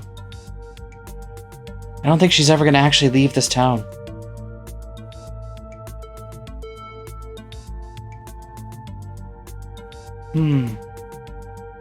How do we follow up on that? Do we just say nothing? Oh. Empathize? Sure. Holy shit, poor Stella. Yeah, it just wasn't fair. She's such a sweetheart, and so were her folks. Breaks my heart. What's up with your brother? But hey, we met Miles. I swung by the general store this morning and met Miles. What's his deal? He didn't do anything weird, did he? He tried to make me steal some chips. It was fine, I was just curious. He was on his phone the whole time. I feel like it was fine. I was just curious as the least snitching on Miles. Yeah, we're not snitching here. He's fine, I was just curious. Huh, that's good to hear. Sorry to jump to conclusions. I know you don't have any siblings, but I just wish he would grow up, you know? Feels like I can't trust him to do anything without leaving a mess for me to clean up. Don't get me wrong, he's family and I love the guy, but sure doesn't make it easy. Can Can you please drive me out of town, like, right now? We've been having so many options to just get the hell out of Dodge. And yet I don't think any of them will. I gotta follow wonder through. if some of them would lead to a non-standard game over. Maybe. I wonder, theories besides what we talked about at the library, is there anything she wouldn't tell Stella? Do you have any other theories about what's going on? Aside from what we talked about at the library? I don't know if there's enough information yet to support any strong conclusions. Though I've been wondering if what you two saw was maybe some sort of mutated animal. Like a strain of hairless monkeys or raccoons or something. You know about Morgan Island? It's off the coast of South Carolina. And there's a whole population of rhesus monkeys infested with herpes. Like 4,000 of them. Maybe the ditchlings are some kind of Alopicus research monkeys? Which sounds ridiculous now I've said it out loud. Forget I said anything. Okay, but what if they're... What if they're aliens? Aliens. Okay. But what if they're aliens? Ah! That's hilarious. Absolutely not. Are aliens real? Totally. I'm sure there's life somewhere out there. Do they look like weird little hairless blob monkeys? Definitely not. Our whole hairless bipedal situation is one of the rarest body plans. Humans and other apes are super unique. Whatever multicellular life is out there, it's probably just crabs. Carcinization intensifies. It is probably... Clack, clack, clack, clack. Clack, clack, clack, clack. It is probably crabs. Oh, man. And that was... did I ever get you to read the Long Earth novels? I think no. it's Pratchett and Baxter, I think. Yeah, it is. One of the iterations of Earth they stumble upon is Crab World. Crab World! Crab World. That's wonderful! Crabs. Crab. Which one is that book? I have to read it. Crab. The series, it's the Long Earth. Which one has crabs? I don't remember which volume of the series. You'll have to just read them all. How tragic. Are there crabs in all of them? No. I'm not sure I'll be able to keep it up then. I got you to read Other Side Picnic, and there are no crabs in that one. That's right, calling you out for actually reading something about not crabs. And the likelihood that they make it to space, let alone to another inhabited planet. Dang, here I go getting worked up about aliens. Sorry. I just have a lot of opinions on them. That's cool. That's cool. Yeah. I feel like both of these are kind of rude, right? I feel like one of them is very rude. I feel like one of them is phrased in a fairly neutral way. I guess? Yeah. I don't know. I always feel like the implication, like the unstated assumption behind this question is one that you would want to live somewhere else. But yeah, that's right. Ever thought about living somewhere else? Yeah. This wasn't the plan, and it still isn't. I was actually a couple of years into vet school, top of my class I might add, when my dad died. My mom wasn't up for running the store, and you've met Miles. I only wanted to take a semester off, help them get back on their feet, but it's been a year and change now. It's not just about my family, too. The general store? That's the general store. If it winds up going under, it's hard not to imagine the whole town collapsing with it. Maybe I'll get to go back next semester. I'd say welcome to the Dead Dads Clubs, but I don't...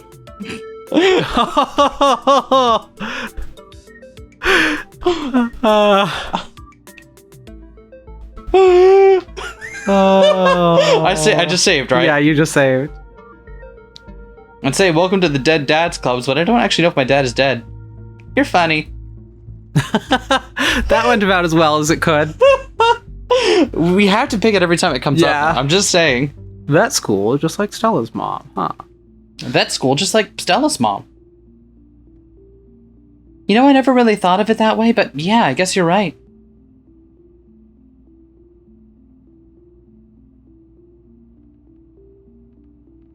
You shouldn't wait on other people's permission to live your life. I feel like that's the best nugget we could offer.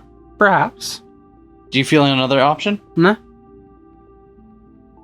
You shouldn't wait on other people for permission to live your life. A little harsh, but I guess you're not wrong. I suppose it's hard to think about what I want with other people relying on me like this. I appreciate the vote of confidence. Not a lot of people here share your perspective. Can you please drive me out of town, like, right now? Alright, let's remain silent. You and Kanika sit in comfortable silence, not uncomfortable, for the last few minutes of that ride. Yay, we're friends now. Successfully made a friend! Yes! Bump this. We've made like 4 friends. Yeah. I almost didn't count Dustin. You and Kanika arrive at the mines before Stella. Stella's probably going to be another couple of Hey y'all, how was the ride?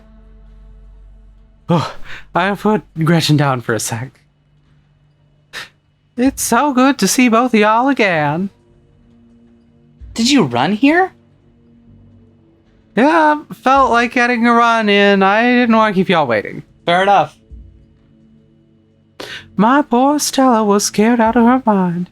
You would have thought the very hounds of hell were at her heels.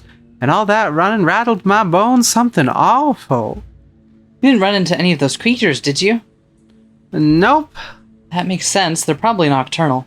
I don't know if I should feel relieved or disappointed. But we're all here. What's the plan? I guess we just go talk to people. I guess so. I should probably be on lookout duty. I'm a bit of a persona non grata in the mines. Tabitha? Yeah, I might have tried sneaking in to talk to her a time or two too many. And Gretchen makes it extra hard to be sneaky. What can I say? I thrive in the limelight. That you do, Gretchen. That you do. We're probably less likely to get caught if only one of us is snooping around down there.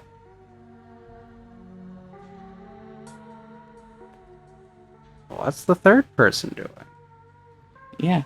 Hold on. If Stella's on lookout duty and only one of us is going in, what is the third person doing? You know those cheesy rom-coms where someone wears an earpiece on their first date? Whoa, do you have some kind of surveillance rig in the back of your van that I didn't know about? What? No.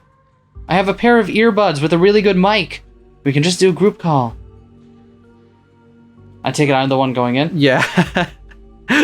I take it we are. I'm not interested in sneaking around. I'm gonna go find my cousin. I take it I'm the one of us you're talking about. Tabitha and I aren't exactly friends, and it's pretty much all the miners shop at the general store. I don't want to make folks uncomfortable, you know? It's probably for the best, relatable. So, I wonder what the thing to do is, because we're absolutely going to get caught, and Tabitha will be pissed. But I'm not interested in sneaking around. I'm gonna go find my cousin. perhaps. What do you think? I don't know. I feel like she doesn't want us snooping around the mine either, but I don't know. So would you rather we just, like, I got this? I don't know. I don't have a good answer for you. Okay. Well, we're both making decisions here. That's true. Okay. I'm not interested in sneaking around. I'll go find my cousin. All right. I'm not interested in sneaking around. I'm gonna go find my cousin. Whoa. Really? You can't. Why not? Wait, why not? Do we even need to answer that question? She's rude and defensive, and she hates it when other people get up in her business. I don't think I'd use those exact words, but Kanika isn't wrong. Tipping Tabby off is probably a one-way ticket to getting kicked out before we figure out what's going on. Interesting. Interesting. You're probably right. I'll stick to the plan. Okay. Okay. You're probably right. I'll stick to the plan. Phew, that's a relief. Here are those earbuds I mentioned earlier. Kanika hands you a pair of earbuds. We can feed you questions if you get stuck, and Stella can give you a heads up if Tabitha's headed your way. Dang, I've missed doing this sort of thing with you. You're so thorough. Aw, thanks. I miss this too. I guess we should part ways and start the call, yeah? Stella and Kanika break off, leaving you alone at the entrance to the mines. Your phone buzzes. Hey! Can you hear us? Try saying something. Something. Nope, can't hear you. Sorry. Something. Something. Something. Stella and Kanika chuckle on the other end of the line. Alright, cool. Nothing to do now but enter the worksite. You pass through the unlocked fence and enter the property of the Scarlet Hollow mine. I'm in. I'm in. Alright, Morpheus, good to know.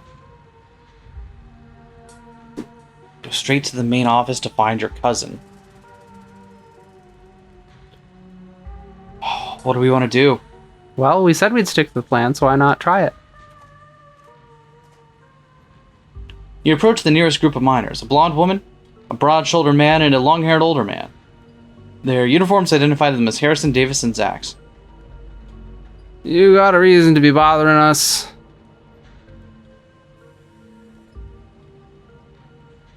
Maybe we should ask them about Wayne. That seems like the least weird way to start a conversation. Okay. Asking specifically about a person that we're trying to find info on. Sure. Hey, do you know anything about a guy named Wayne? Yeah, we knew him. Such a cut-up. Miss that dude.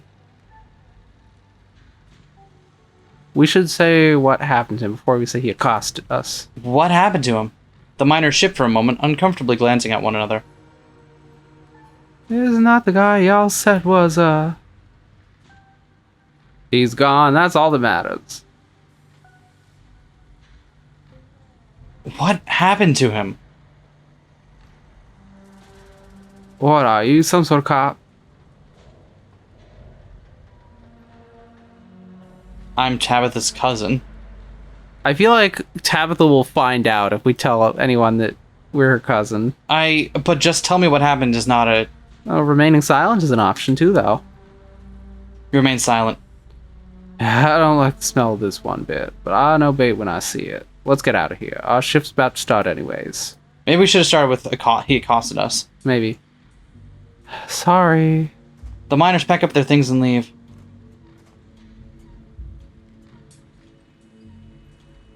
You head over to the next group of miners. Before you can reach the miners, you're struck by an intense feeling. You recognize the hollow terror as the same thing you felt last night when you set your eyes on that awful man in the miner's jacket. You shouldn't be up here. It's dangerous. What are you? Flesh and blood, much like yourself. You don't have to be afraid of me. Stay home, wait for the week to end. Don't keep putting yourself in the path of danger. This is all I ask. Before you can say another word, the figure is gone. Hey, Relatable, are you still there? We've just been getting static from you. We should mention Wayne. Wayne got the jump on me. Whoa, I thought I saw you talking to someone down there. Are you okay? Whatever he is, I don't think he's human. Whatever he is, I don't think he's human. I hate to say it, but with how the call went to static, what if he's a ghost? Like, actually a ghost? You hate to say it, Stella? I don't think anything would make you happier than Wayne being a ghost. Also, ghosts aren't real. Hey now, just because I want ghosts to be real doesn't mean I want this ghost harassing Relatable. He told me to stay at the estate, huh? He told me to stay at the estate for the rest of the week. That I'd be safe there. Why would he tell me that? The hell is that supposed to mean? He must have been threatening you, right? The plot thickens. Just means we're on the right track. I'm not about to back down. I need to talk to Tabitha or I'm getting out of here. We want answers on Wayne. Wayne trying to make me leave just makes we're on the right track. I'm not about to back down. Whoa, so brave. Heck yeah, Relatable, we got your back. They really...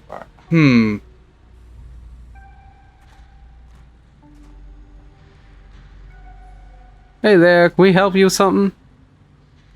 Maybe we ask if they've seen anything out of the ordinary instead of asking about Wayne this time. I feel like that's a very vague way to start a conversation, but... Sure is, but it seems like we got the chance to ask about thing. Yeah. You fellas seen anything out of the ordinary lately? Like what?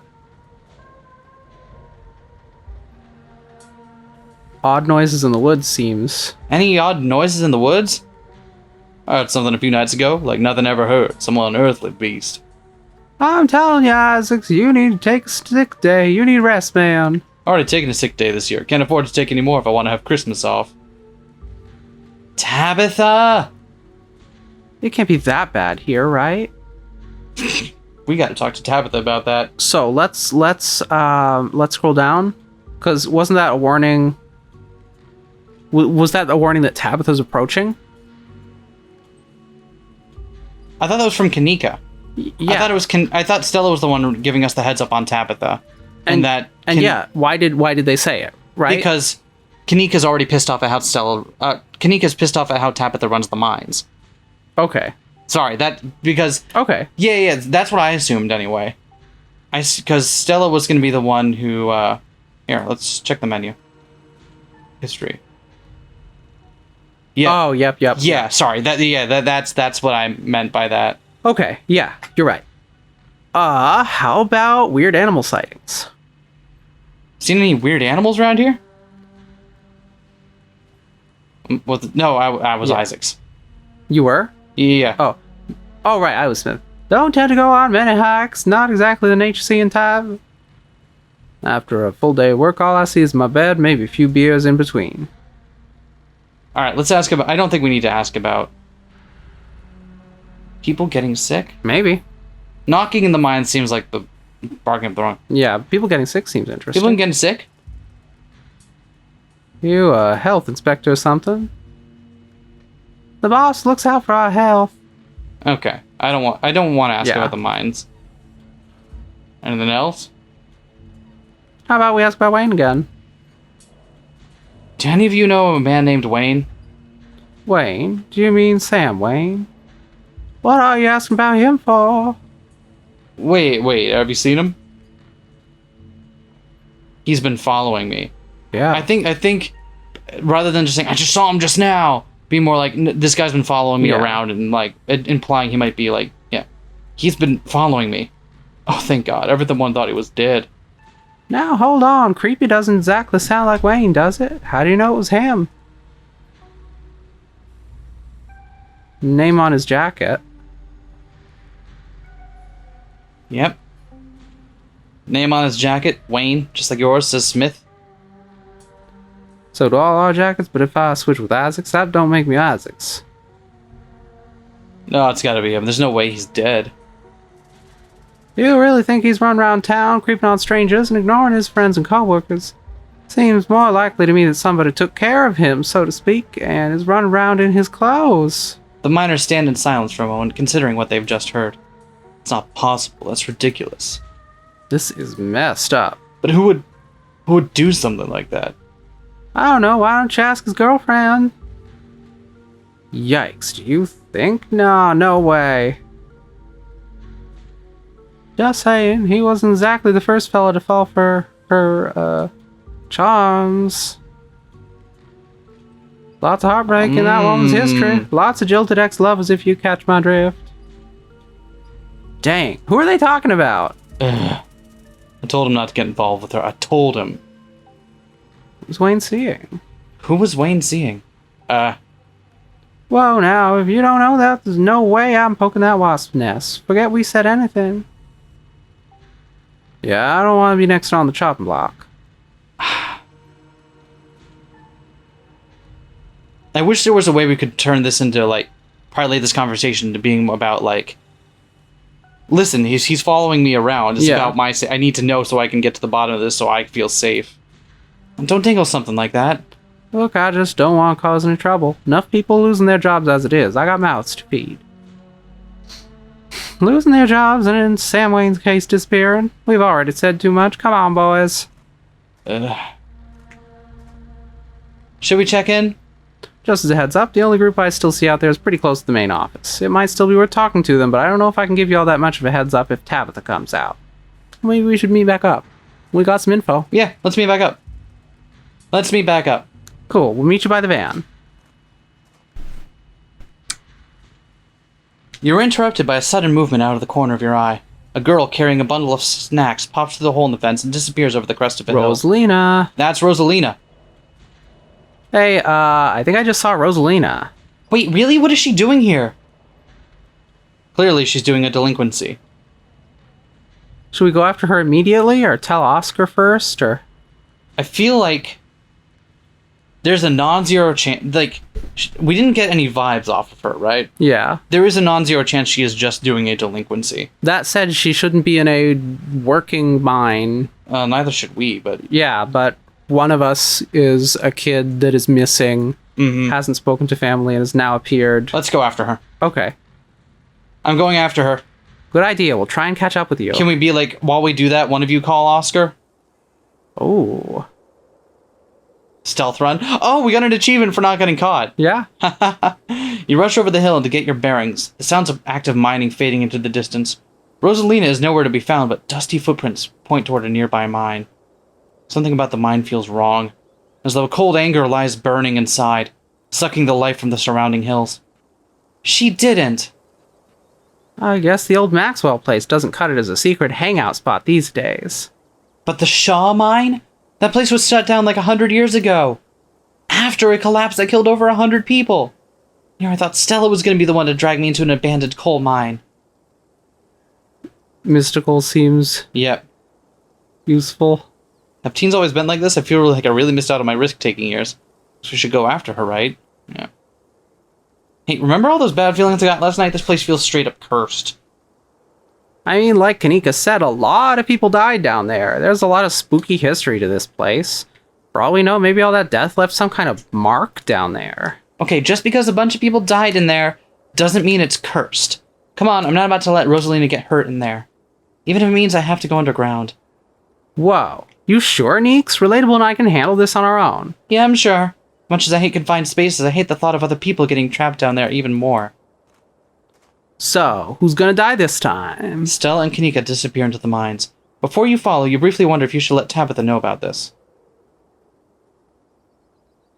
So, that's not an unreasonable thing to do. Yeah. Because Tabitha is the one that owns and manages this property, right? If she knows something about... I feel like maybe we should tell her that... Okay. Yeah. Pull out your phone and dial your cousin. What is it? I'm in a meeting. A kid just snuck into the Shaw mine. I figured you should know. What? Are you serious? Why do things keep happening to me? Also, why do you know about this? What the hell are you doing at my mines? Whatever. I'll head over there as soon as I can. Just stay where you are and wait for me, alright? God, I don't even know why I'm trying to reason with you. It's not like you'll listen. Called you as a courtesy, but I'm not going to wait around for you. I'll happily wait. I do not want to go in there. No need to get snarky. I'll wait. That's interesting. She's the one that knows this area. I think it's not unreasonable to be like... Okay. And plus, we already have 2 people in there. Okay.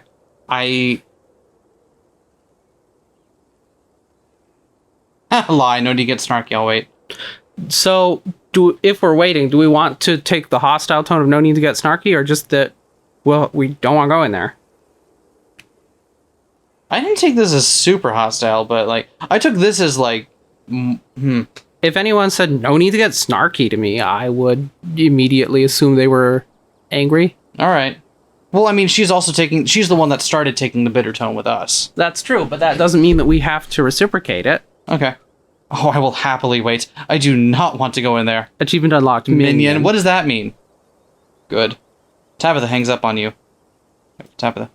You find a tree to lean against and wait for your cousin. Stella and Kanika will probably be fine without you. I feel like we're making some bad decisions. Yeah? You stand outside the mines, anxiously eyeing the tree line, hoping not to glimpse any inhuman movements. Huh. You actually waited for me. I don't know what to say. Oh, yeah, it's cousin bonding time! Of course, why wouldn't I have waited? It's nice to see you too, Tabitha. But thank you, Relatable, took you long enough.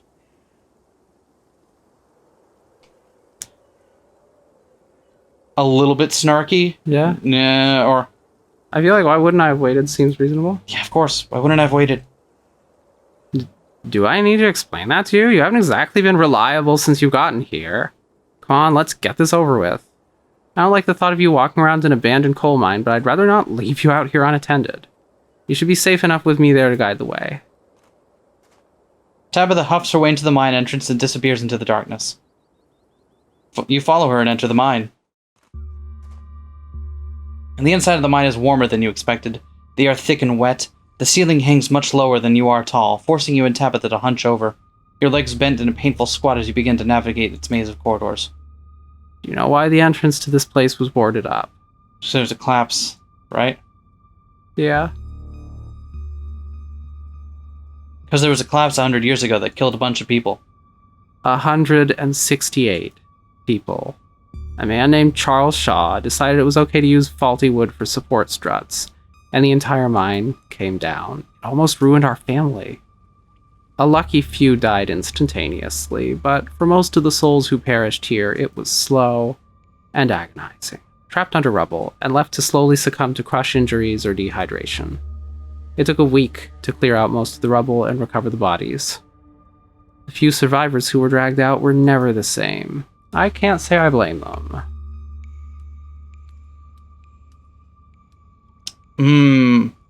We'll be careful. That feels weirdly dismissive. Like we're being like, I get it. Or God, that's morbid. God, that's morbid. Life is morbid. 168 people walked blindly to their deaths, unaware of the hand they'd been dealt until they were literally buried by it. None of us know the price we have to pay until our debt is due. Tabitha's ruminations are interrupted by a thunderous knock echoing from deeper in the mine. Well, maybe we ask what the hell was that, because Tabitha runs a mine, so she probably knows. What the hell was that? Probably another delinquent looking for a lifetime ban from my property. Come on, it came from this way. Tabitha hastens her pace and quickly disappears deeper into the mine. You take a deep breath and follow suit.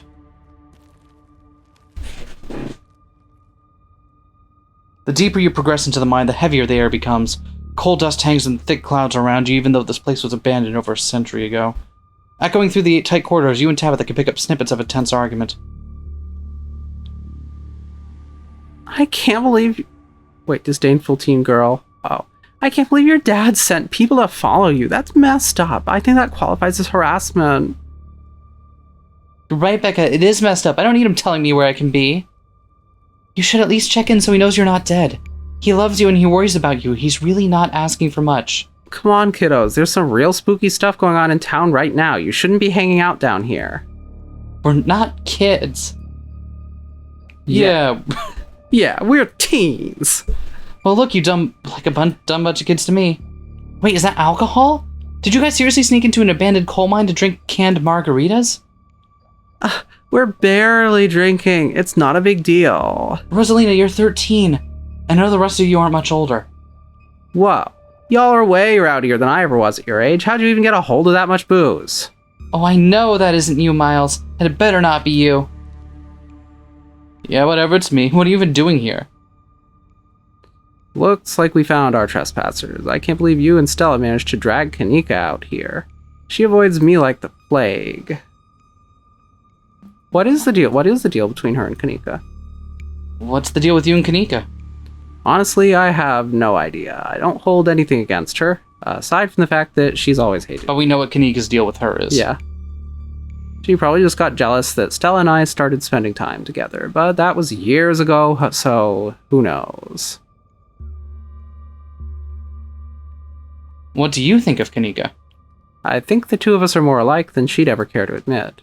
I respect her, but don't tell her I said that. I wouldn't want to appear weak.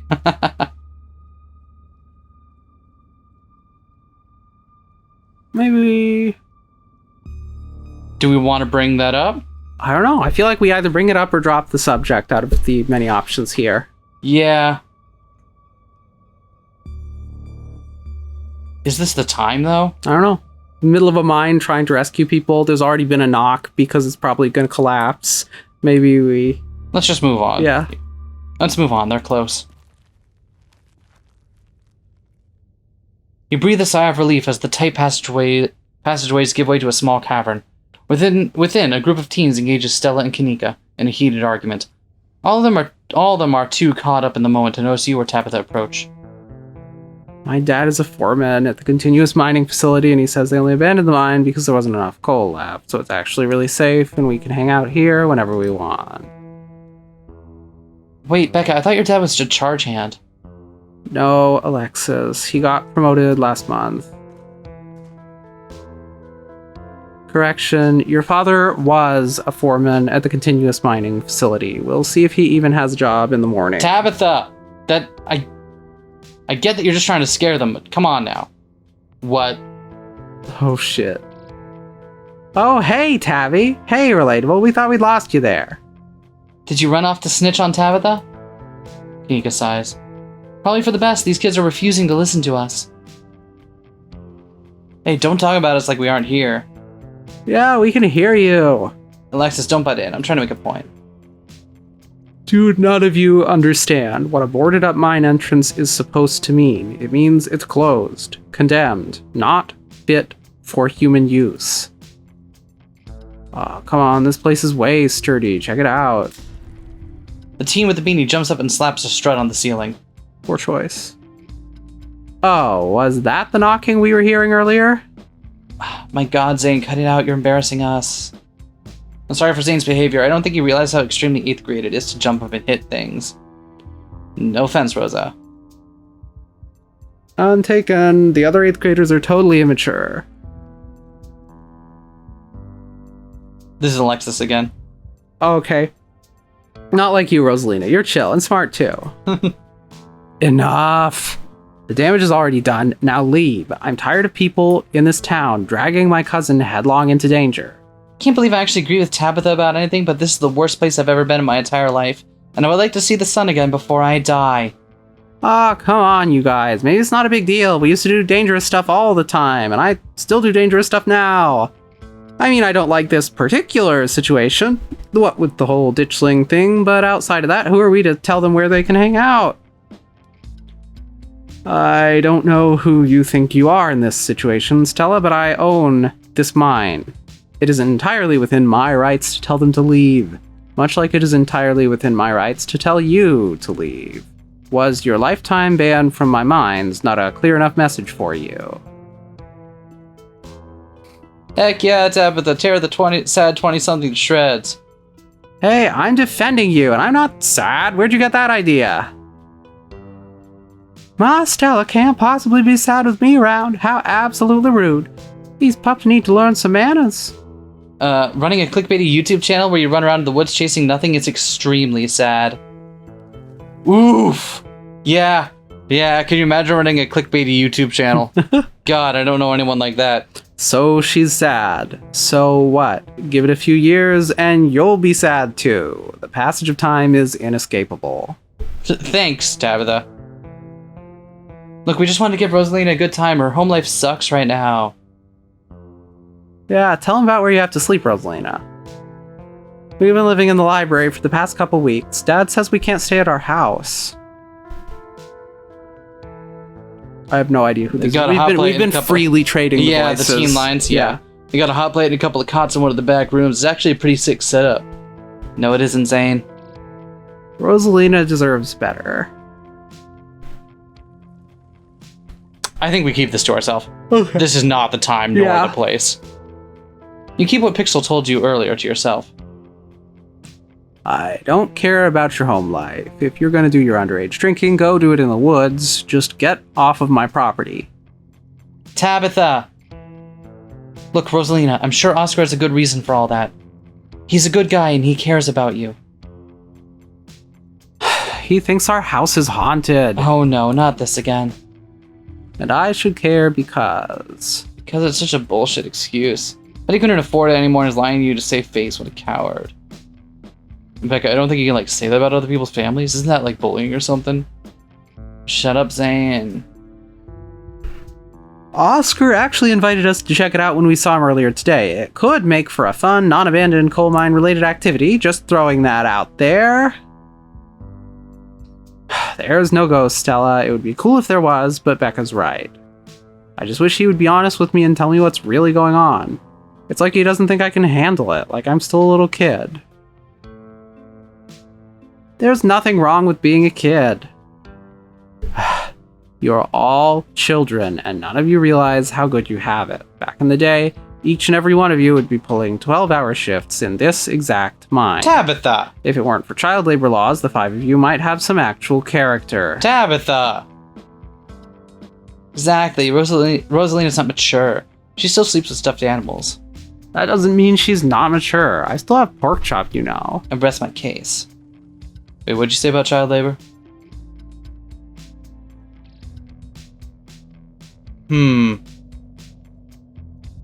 don't know that there's anything we can say here that adds much. Yeah, I think this is a position where I'm sure Oscar is doing this to protect you. That's the best thing I could think of to say here, but I think remaining quiet is also a reasonable option here. What do you think? Oh. Let's remain silent. Remain silent. If Rosalina's house is haunted, we should break into like Ghostbusted or something. Oh my god, Zane, you can't Ghostbust if there's no ghost. Also, Rosalina lives there. She can't break into her own house. There's no ghost that you know of. I bet we could figure out how to bust it if it's actually real, and if it isn't real, well, problem solved. You know, Rosalina, you can always stay over at my house until Stella goes bust your place. We have a finished basement with a pull-out couch. Why are we talking about this like it's a thing? It's not a thing. There is no ghost. I don't care, and I can't believe I've wasted this much time trying to argue with children. I'm washing my hands of this and calling the cops. Feel free to leave before they show up. You hear that, Miles? We're leaving. Suggest the rest of you kids leave this empty mine before someone gets black-lung or gets crushed by rocks or meets any one of the many terrible fates people tend to meet in abandoned mines. Kanika's interrupted by a pair of thunderous knocks. That wasn't me, I swear. Oh, what was it?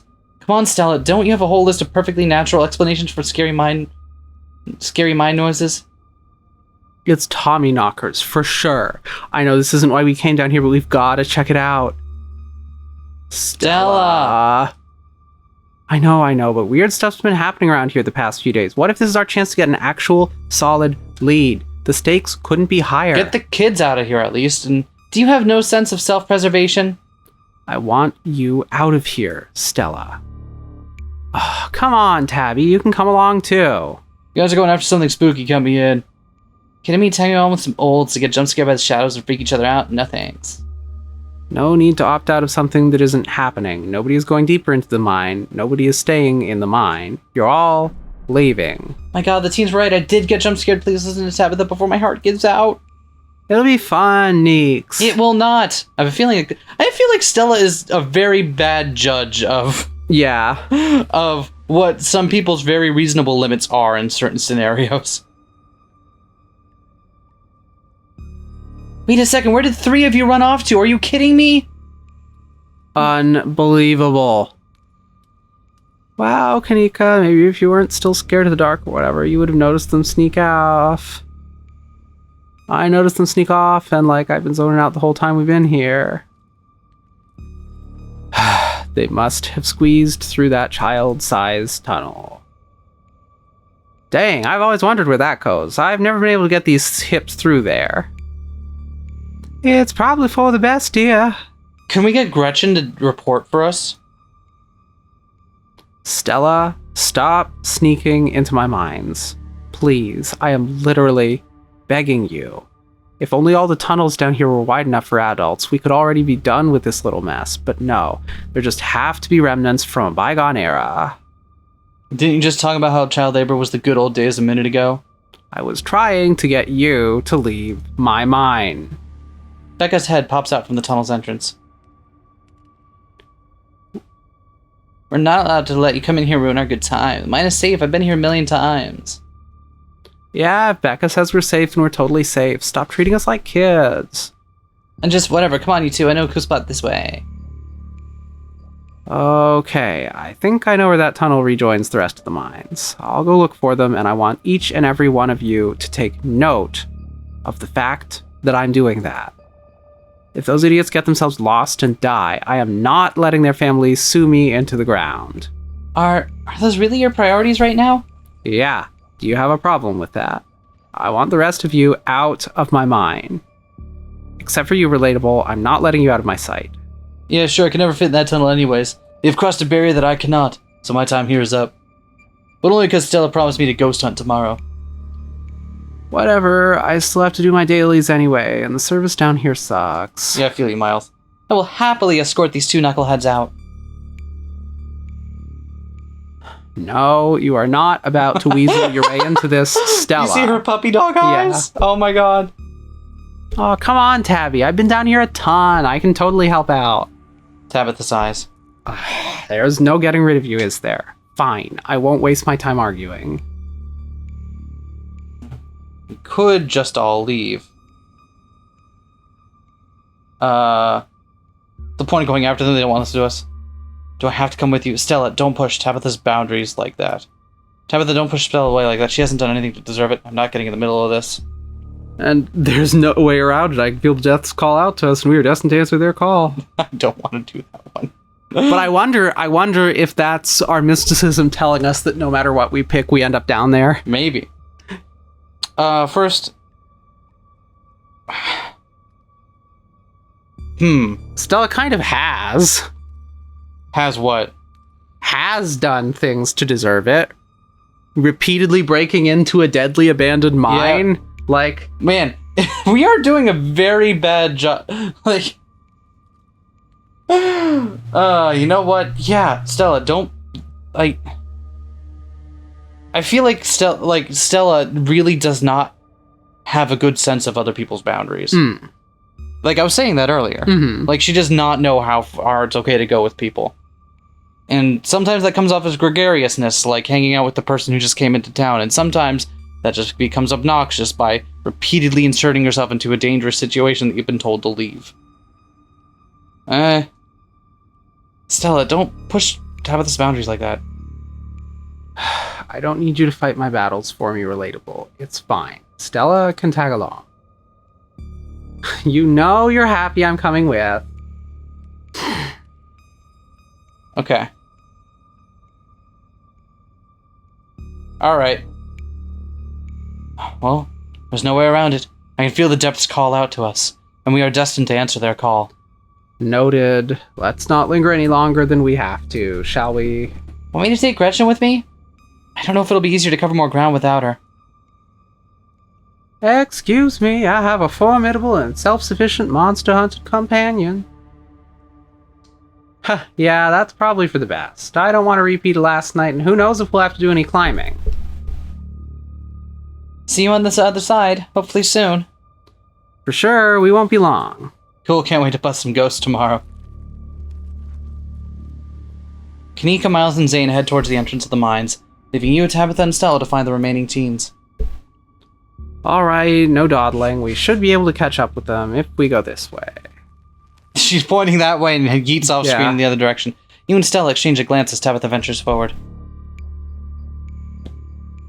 Venture deeper into the... What was the glance about? Huh? The three of you move deeper into the mine. You hear echoes of conversation bounce across the walls. Becca, why are we doing this again? I thought you and Tabitha was like... thought you thought Tabitha was like really cool. Why are we trying to get her all mad? We're doing this because Tabitha's really cool. She doesn't let anyone boss her around. Hashtag girl boss. So we can't just let her boss us around. Aw, you hear that, Tabby? Someone thinks you're cool. Can't believe she used to hang out with nobody like Stella. Hey. I don't know. I think Stella's kind of cool. Her videos are really neat. Come on, she doesn't have a sponsor. What kind of YouTube doesn't have a sponsor? Yeah, what kind of YouTubers doesn't have a sponsor, am I right? Name one. You can't do it. All of them are sponsored. All of them are sponsored. Actually, who would sponsor a show that features at least 90-minute segments of us frequently cussing and talking about adult things for no real reason? I will sponsor it. Okay. I will give you a quarter. Oh, awesome. I'll take the... Hold on. We're receiving live sponsorship money right now. Hold on. And... yes, I've received 25 cents. So now I'm happy to announce that 80% Relatable is now sponsored by Vivian Relatable. Vivian, do you have a message you'd like to get out to the people? X-Files is real. You heard it here first. APR agrees that the X-Files is real. Find out more about our sponsor at the break. Hey, not yet, but I'm in talks with Meat Rice, and I make plenty from ads and donations. How does it feel to have a teen girl think you're cool?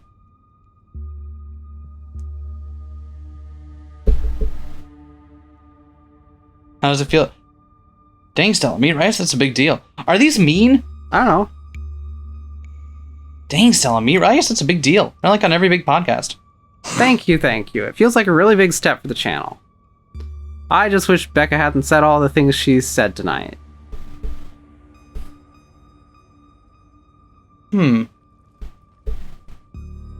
She's just mean, it has nothing to do with you. Yeah. She's just mean. It had nothing to do with you. You've seen how she's treated everyone tonight. Except Tabitha. Yeah, I guess you're right. I'm surprised you don't have thicker skin about this, Stella. I can't even count the number of times you've rolled over my protestations in the past 2 days. Well, I know you don't mean it. Agree to disagree. How's it feel to think a teen girl think cool Tabitha? Yeah. I love the idea that we're warming up to Tabitha but being obnoxious about it the whole time. How's it feel to have a teen girl think you're cool, Tabitha? Tabitha. Hey, Tabby. Hey. I feel nothing about it. The opinions of children don't interest me. Maybe they want to get you to. Maybe they want you to tuck them in. I don't know. You kind of hesitated there. You're reading into things that aren't there, Stella. Just because your likelihood revolves around what people think of you, doesn't mean that I care what people think of me. Congratulations on your sponsor, though. You do care! Let's press on. Yeah. And quietly press on. Another knock, closer, interrupts your thoughts, followed by another. Is it just me, or is that knocking coming from the same direction as those kids? It's not just you. Okay, that knocking is starting to freak me out. Calm down, Rosalina. It's just mind sounds. Did you guys see that? No, it's just a shadow. There's no reason to get freaked out. I saw it. Shut up. There's nothing down here. Stop trying to scare me.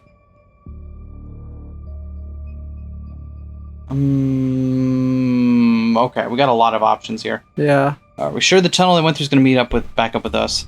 According to Tabitha, yes. What they see... Once they're doing knocking, what if there's all just airplane Tommy knockers? Those poor kids. Going down here was a bad idea. Can't believe they're making us do this. Better be grounded with this all said and done. Or we can just move on. Yeah. I wonder what they saw. What did they see? Tommy knockers. It's not Tommy knockers. They're probably just jumping at their own shadows. You said it yourself, Stella. As soon as they got deeper into the mine, their bravado in the face of authority would vanish into a puff of smoke. It's probably just rocks falling somewhere deeper in the mine, which is also bad for obvious reasons. Poor kids. Yeah. Poor kids. Look who's getting jump scared now. I have no sympathies for their terror. They brought this upon themselves for trespassing in my mine and making me come down here. I'm sure they're just as upset that you came down here as you are.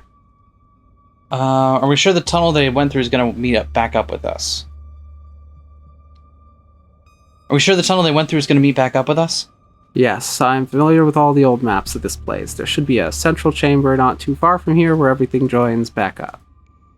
Okay, well, we're getting closer. Let's keep moving. Alright.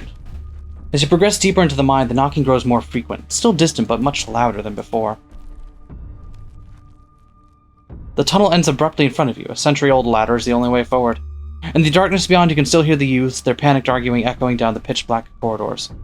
The pit radiates a rage, a white-hot anger. It calls to you, despite desperate to be witnessed, pulling you forward. And here we are. The tunnel they crawled through passes through the chamber below. It shouldn't be hard to find them once we get down there. I've never been this far in. Congratulations, Stella. You got what you wanted. Tabitha walks up to the ladder and disappears over its edge. Alright, let's do this. Stella hoists herself over the edge and begins to climb down. You walk to the ladder and climb down.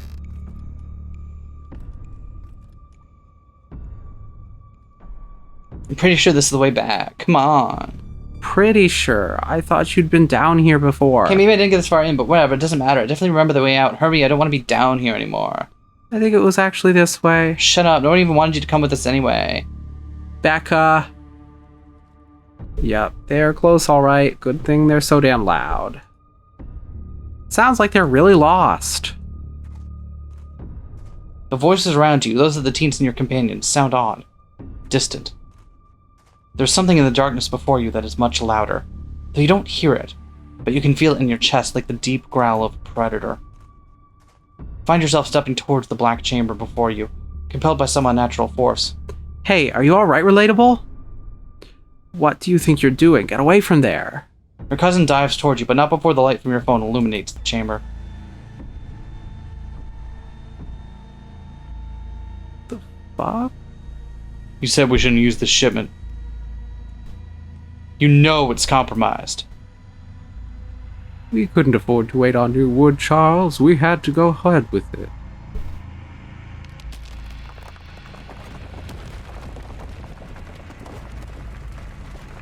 It's still sturdy enough. It'll get the job done. Relatable. Relatable, are you alright? Oh, thank God, you're alive. It looked like you had a seizure or something, and then you and Tabby just conked out. I'm fine. You can barely open your eyes. You're not fine. Neither of you move a muscle. I don't want you straining yourselves while you're still recovering from whatever that was. I'm gonna get you both some help.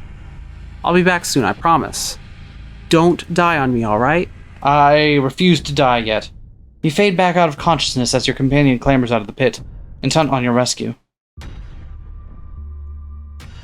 You raise up your elbows, head still swimming from the visions, your surroundings coming back into focus.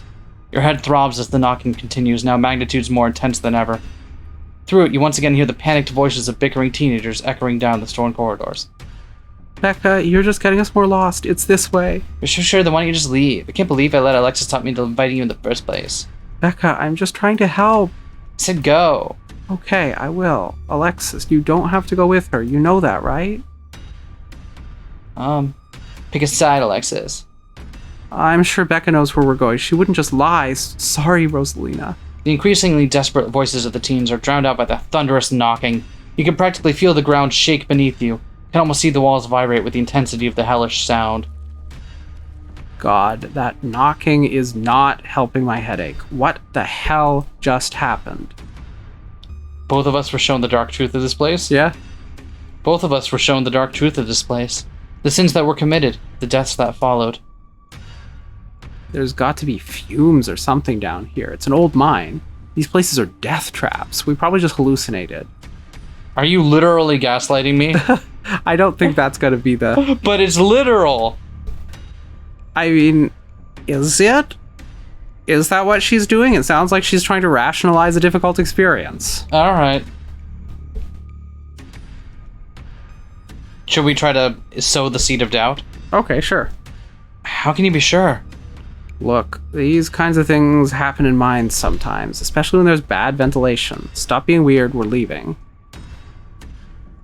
Rosalina appears in the passageway to your left. She's out of breath and it looks like she's been crying.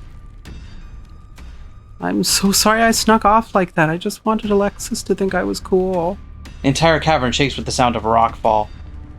I don't know what the hell is up with this knocking, but that is the sound of a mine collapse. Quick, up that ladder, both of you. Wait, Becca and Alexis are still down there. You can't just leave them here. I know which way they were going. They'll listen to you this time, I promise. Do you have a death wish, little girl? No, but they don't want to die either, please. Oh God. Oh God. This is tough. This is tough. Someone will die no matter what. I'm gonna drop a hot save real quick. I don't know. I don't take it to be the sort of game where... Well, no, but still. Let's see. If a mine is collapsing, the reasonable thing to do is get the fuck out. The reasonable thing to do, there's no reason to play the hero. But then that'll be more deaths on our hands. Yeah? I mean, it'll be more on our hands either ways. Okay. That's what I think. I think the prudent thing to do is take Rosalina and leave. Yeah, if we can save at least one person. Cutting your losses. Oh no. You reach towards Rosalina.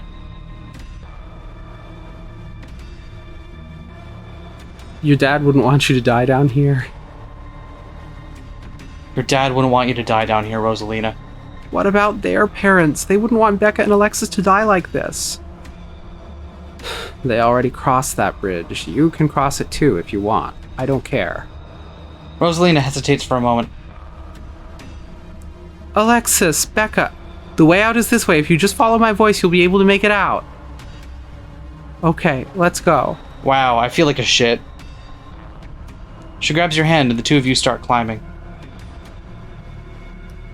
This way, come on. Your cousin moves with the kind of swiftness you'd expect from someone who's spent your entire working life in and around coal mines. Becca, Alexis, can you still hear me? The knocking drowns out Rosalina's desperate shouts as the three of you crawl closer and closer to the entrance. I'm so sorry I left you guys. Oh god, we just traumatized Rosalina, but I mean, we also saved her life. Traumatized and alive seems preferable. I guess. It's deafening now, as if someone were trying to break through the walls with fists of iron. You continue to push forward, your burning muscles giving way to pure adrenaline. Then comes the sound of splintering wood. You pick up the pace, the entrance is so close. I'm so sorry. Push through. And there it is. Three of you manage to squeeze through the entrance just as the walls of the mine come crashing down. Alexis. Do you think the other two? Maybe they got out. It's possible, right? Maybe there's another entrance or something. Or maybe they're still alive in there. Oh god. I'm so sorry. Rosalina, are you okay? Your dad's on his way. He should be here any minute. I'm so sorry. I'm going back to camp. I'll be back with some men. And they can start digging. I'll call Earl. It takes a bit of time, but eventually Tabitha arrives with men in a machine to start digging through the rubble. You, Stella, and Kanika are afforded a quiet moment to yourselves as the others go to work.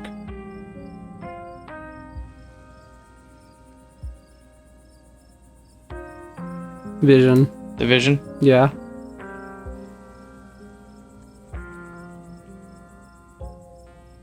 There was a stone carving on the wall of that pit. Gave me some sort of vision. I saw what happened to this place. The Scarlets used the old collapse. Caused the old collapse. Charles Shaw was set up. No way, dude was a monster. I mean, the Scarlets are monsters too. They still are. What am I saying? I don't believe in visions. Whatever you saw was probably just an auto-suggestion. I don't know, Neeks. You weren't down there. Relatable and Tabby had, like, simultaneous seizures. Next to a creepy stone carving. It was like something out of a movie. Just because they passed out or had seizures doesn't mean it wasn't auto-suggestion. Do you think they're okay? Do you think the Becca and Alexis are going to be okay? There were survivors in the last collapse. At least Rosalina's safe. I don't know. I would feel... even if I made the decision to save someone I knew I could save. At least Rosalina is safe. Is, like, someone lived is better than no one lived. At least Rosalina is safe. Thank God. If you and Tabby didn't pull Rosalina out when you did, you all might have wound up buried down there. I think you did the right thing. Ditchlings, the entities in the mines...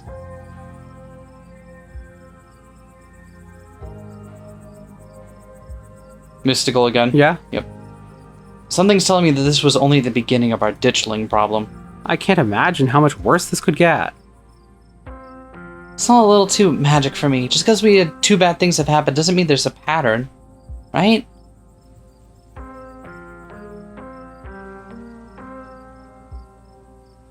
Tabitha and I... dragging her into it because Tabitha witnessed it too. Yeah. Pretty sure Tabitha and I saw some ghosts down there. They were right behind you just before you left. Did you not see them? Whoa, I didn't see anything other than the two of you in that carving. That's super weird. I don't want to doubt what you experienced, but you were deep in a dark, abandoned coal mine. You might have just been primed to see things. You know, now that I think about it, that totally fits the profile for some of the Tommyknocker stories. What if they're actual bona fide ghosts? Stella... Everything that happened down there centered around that main chamber, where I saw the carving. Stella showed me a photo. Weird stuff. Maybe you weren't entirely off base about the cult stuff you mentioned earlier today, but this thing felt old. I think we should ask if she's sure. You sure those were Tommyknockers? Depends on what you mean by sure. Is anyone really sure anything? They fit the description pretty well, and I don't know what else they'd be. Yeah. I have no idea what happened in there. I need to do some reading on mind collapses, I guess. We're not gonna. Yeah, what happens now? What happens now? Hey guys, I don't think she's quite ready to talk just yet. What happened down there?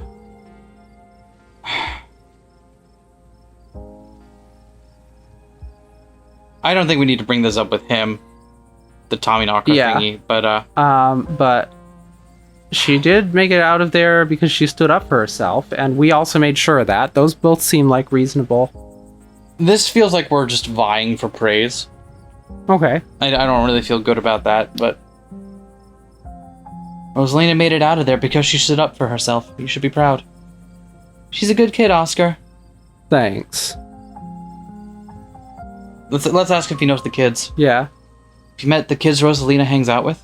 Yeah, Rosalina's lived here since she was 2, so she basically grew up with them. They're a little older than her, and yeah, they get into some trouble, but I didn't think they were bad kids or anything. They're always so polite to me, especially that Alexis. Gosh, that poor girl. Always acted like a dog somebody kicked. And now she's in there. It's not right. It's gonna be okay, Oscar. None of them deserve it. Yep. None of them deserve this. It's not fair that such bad things can happen to kids so young. Just not fair. I don't think telling this to him is going to be helpful. Yeah, okay. I feel like... Do we want to tell him that she was trying to get away from the haunted house situation? She seems convinced that there's no haunting and something else is going on. Yes, I think that's important for him to know. I think she was trying to get away from that whole haunted house situation. You have to understand that I'm not making it up. There's something in that house. We believe you, Oscar. I couldn't let it hurt her, and since I didn't know how to get rid of it, I set up a back room of the library for us. Just until I could figure out how to fix things. I know she hates it, but I thought it would be better for her. Instead, it just drove her away, staying with friends, not checking in, and now this. It's all because of that house, and because of me, because I haven't been able to fix this. I just wish she could understand. He already believes that something is going on there, so I think we can get... Yeah? I'll put the spirit to rest. We can perform a seance tomorrow night. Yeah, we'll do whatever it takes, Oscar. Yeah, okay, I'm in too. Thanks, you guys. That really means a lot. I shouldn't have kept this to myself, but I was so afraid of seeming ridiculous. Dad, you must be so mad at me. Oh, Rosa, no, of course I'm not mad at you. Do you think that maybe they got out? Maybe there's another exit somewhere? Rosalina. I should have pushed back harder. I knew the way out. I should have made them come with me. I just don't want them to be dead. I'm so sorry, Dad. You don't have to be sorry. You're alive and you're safe. We couldn't have gone back for them, right? We wouldn't have made it out if we went back. You're right, we wouldn't have made it. I think... Yeah. I don't think pitting her against her friends is what we want. You're right, we wouldn't have made it out. You're right, we wouldn't have made it out if we went back for them. They don't deserve to be down there. Why should I have made it out when they didn't? This isn't about what people deserve, Rosa. You have no idea how grateful I am that you're still here. It's not fair, Dad. It's just not fair. I know, Rosa. I know. But I think the best thing you can do for your friends right now, until we get them out of here, is to enjoy the life you have. I know I haven't made that easy for you. I know you've been frustrated with the choices I made, but I'm going to do what it takes to move us back into our house. We're going to have a good life again, Rosa. I'm sorry I didn't do this sooner. I'm sorry this is what it took. Dad. We're on the case. Go team! We'll be okay, I promise. I'm going to take her home. I guess we'll see the three of you tomorrow. And thank you, Relatable. You have no idea how much I appreciate what you did for Rosalina. As Oscar and Rosalina leave, your cousin exhaustedly saunters over to you. All right, relatable. My men are set up to start digging. Let's go home and get some rest. Now hold on a minute, Miss Scarlet. Mind if we have a quick word with your cousin, miss, in private? Okay, fine. Just make it quick, and don't you dare try and pull anything on them. They did nothing wrong here. Ladies, I'm afraid that means you too. Don't you need to talk to us? We witnessed this too. Oh, sure, but that can wait. We know where to find y'all. Please don't go too far away. What a coincidence, running into you 2 nights in a row. This is my colleague, Deputy Derrickson. Pleased to meet you, Relatable. All apologies for my absence yesterday. It was my special bowling night, you see. Man has to have his me time. But I was briefed on the events of last night, even though we're still not sure if what went on could be considered a crime. Duke has been missing since then, though we found neither hide nor hair of him. Could be he's just on an extended hunting trip. Oh my god! Wouldn't be the first time he's done something like that. So the footage showed his supposed body, but we couldn't get that camera working, so no way to confirm until we tracked him down. There was proof that he was dead, but they don't have it because we have the chip. I still think that was the right decision, but yeah, that's funny. Now, I understand both of these were terribly unfortunate accidents that had nothing to do with you being in the area, but... Officers of the law, you have to understand we get a little suspicious when we see the same face multiple times in a row. Now we have to ask, what exactly were these teenagers doing in a shuttered mine owned by your family? What were you doing? Why were you down there with them?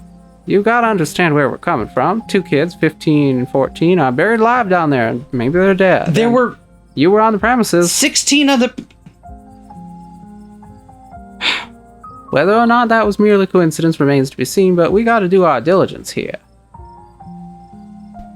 I'll get to your questions, but we need to talk about the man that's been stalking me.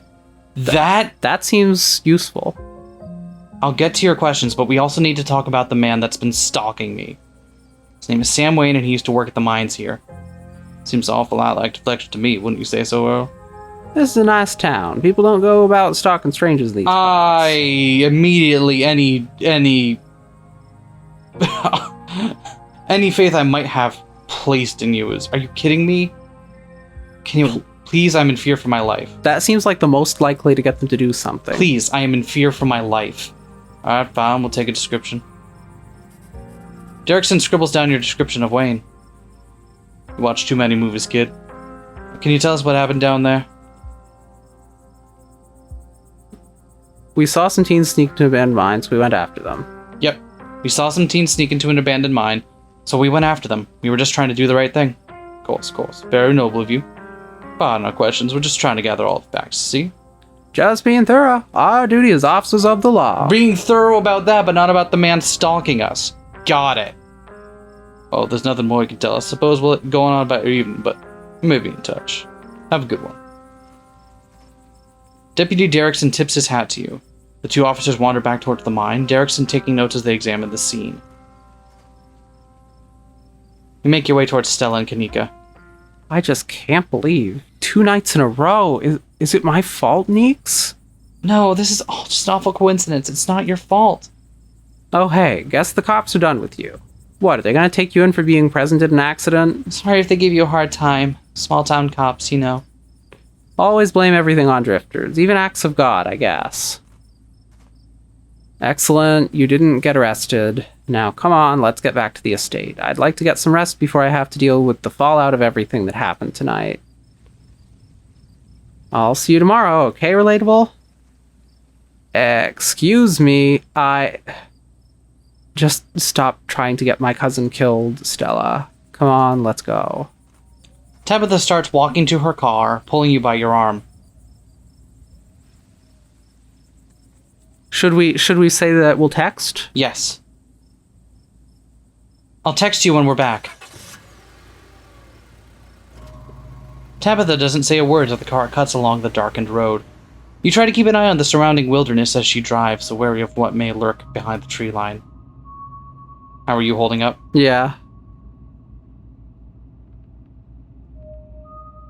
How are you holding up? Poorly, but I'd really rather we didn't get into it. Should we apologize? Sorry about today. It wasn't... I'm not going to say it wasn't our fault, but I don't think it's Yeah, but it doesn't mean we can't be sorry about the horrible shit that just happened. I'm sorry about today. Tabitha doesn't answer. Let's just drop it. Yeah, I figure we can drop it. You drop it. Tabitha's eyes remain fixated on the road. I don't think this is the time to... Well, maybe we can talk about it.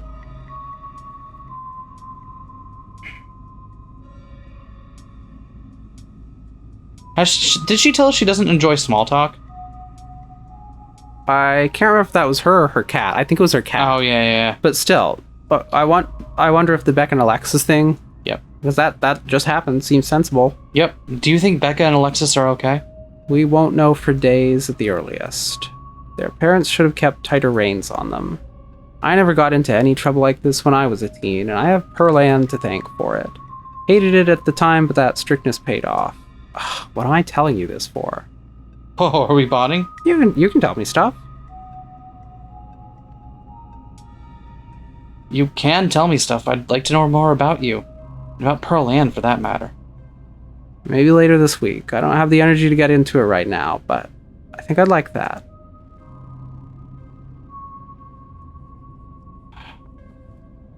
I really don't think the parents are to blame here. I don't think the parents are to blame. I really don't think the parents are to blame here. I beg to differ. People who aren't ready to be parents shouldn't be parents, and clearly there are some parents at fault for this who weren't ready. Take Oscar. There are tons of people more qualified to be parents who can't even conceive, and here he is having a kid at 19 and clearly letting her do just whatever the hell she wants. Tabitha. It's not fair. That is entirely out of line. I think that's out of line. Okay. I am willing to accept that Tabitha can be grumpy about some things. And I'm not going to try to force her to be a nicer to be a more happy person or anything. But I think not standing up for decent people, that she's back talking is... Yeah, that's entirely out of line. You don't know Oscar. What is wrong with you? Tabitha goes quiet. It seems that's all you're going to get from her on this. Okay. Why do you treat Stella like that? Didn't the two of you used to be friends? It was a different time in my life. I just wish she'd get that we're not in high school anymore. I'm a different person than whoever she thinks she knows. Okay. I don't think we need to... Yeah. Your eyes wander back to the tree line as you and Tabitha slink back into silence. It's alright, we have Dustin to talk to. You once again cross the threshold into the estate, the musty stench of the decaying mansion greeting you with its undertones of mildew and wood rot. Well, this day was a lot more stressful than it needed to be, and I'm sure it's the precursor to a horrifically stressful week. I'm going to bed. I suggest you do the same. Thanks for calling me about those kids, by the way. It was unexpected. And for waiting for me. I appreciated it. I'll see you in the morning. Tabitha turns and makes her way up the stairs, her posture defeated. Turn in. You head up to your room to turn in. Did Dustin find another bread? You collapse in Tabitha's dusty guest bed, your head empty of thoughts. After your time in the Shaw mine, you barely even notice the dust. Your phone buzzes on the table. Y'all, these are those things, right? Kanika sends a picture of a pair of ditchlings by the side of the road. I saw them again, too. Another picture, this time of them staring from a tree. The fuck? These things are definitely not hairless monkeys or raccoons or whatever. I don't know what the hell they are. I guess there's more to them being here than the mine collapse. No way am I sleeping tonight.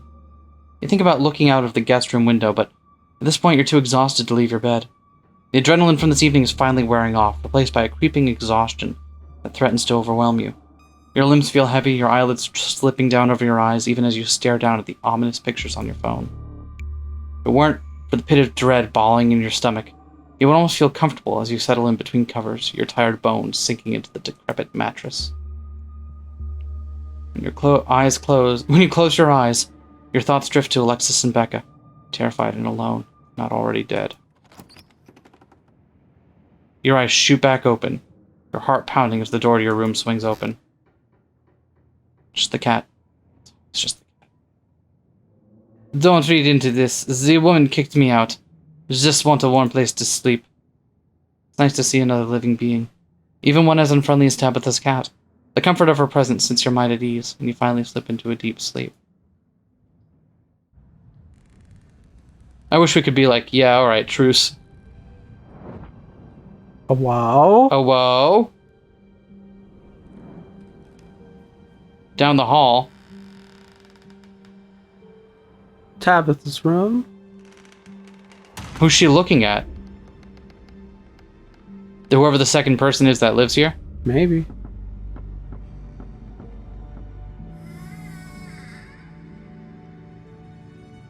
What's down here? It's the basement.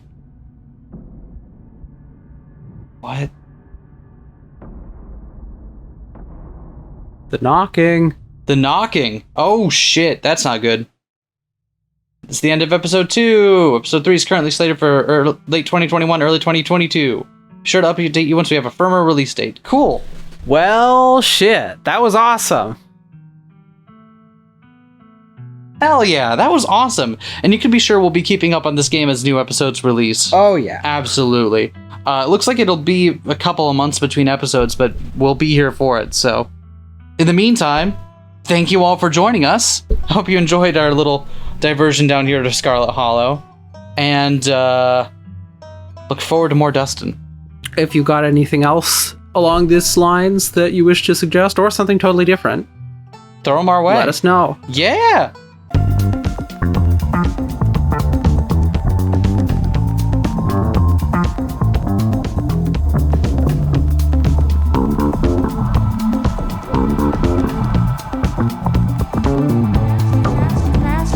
Smash that like, comment and subscribe.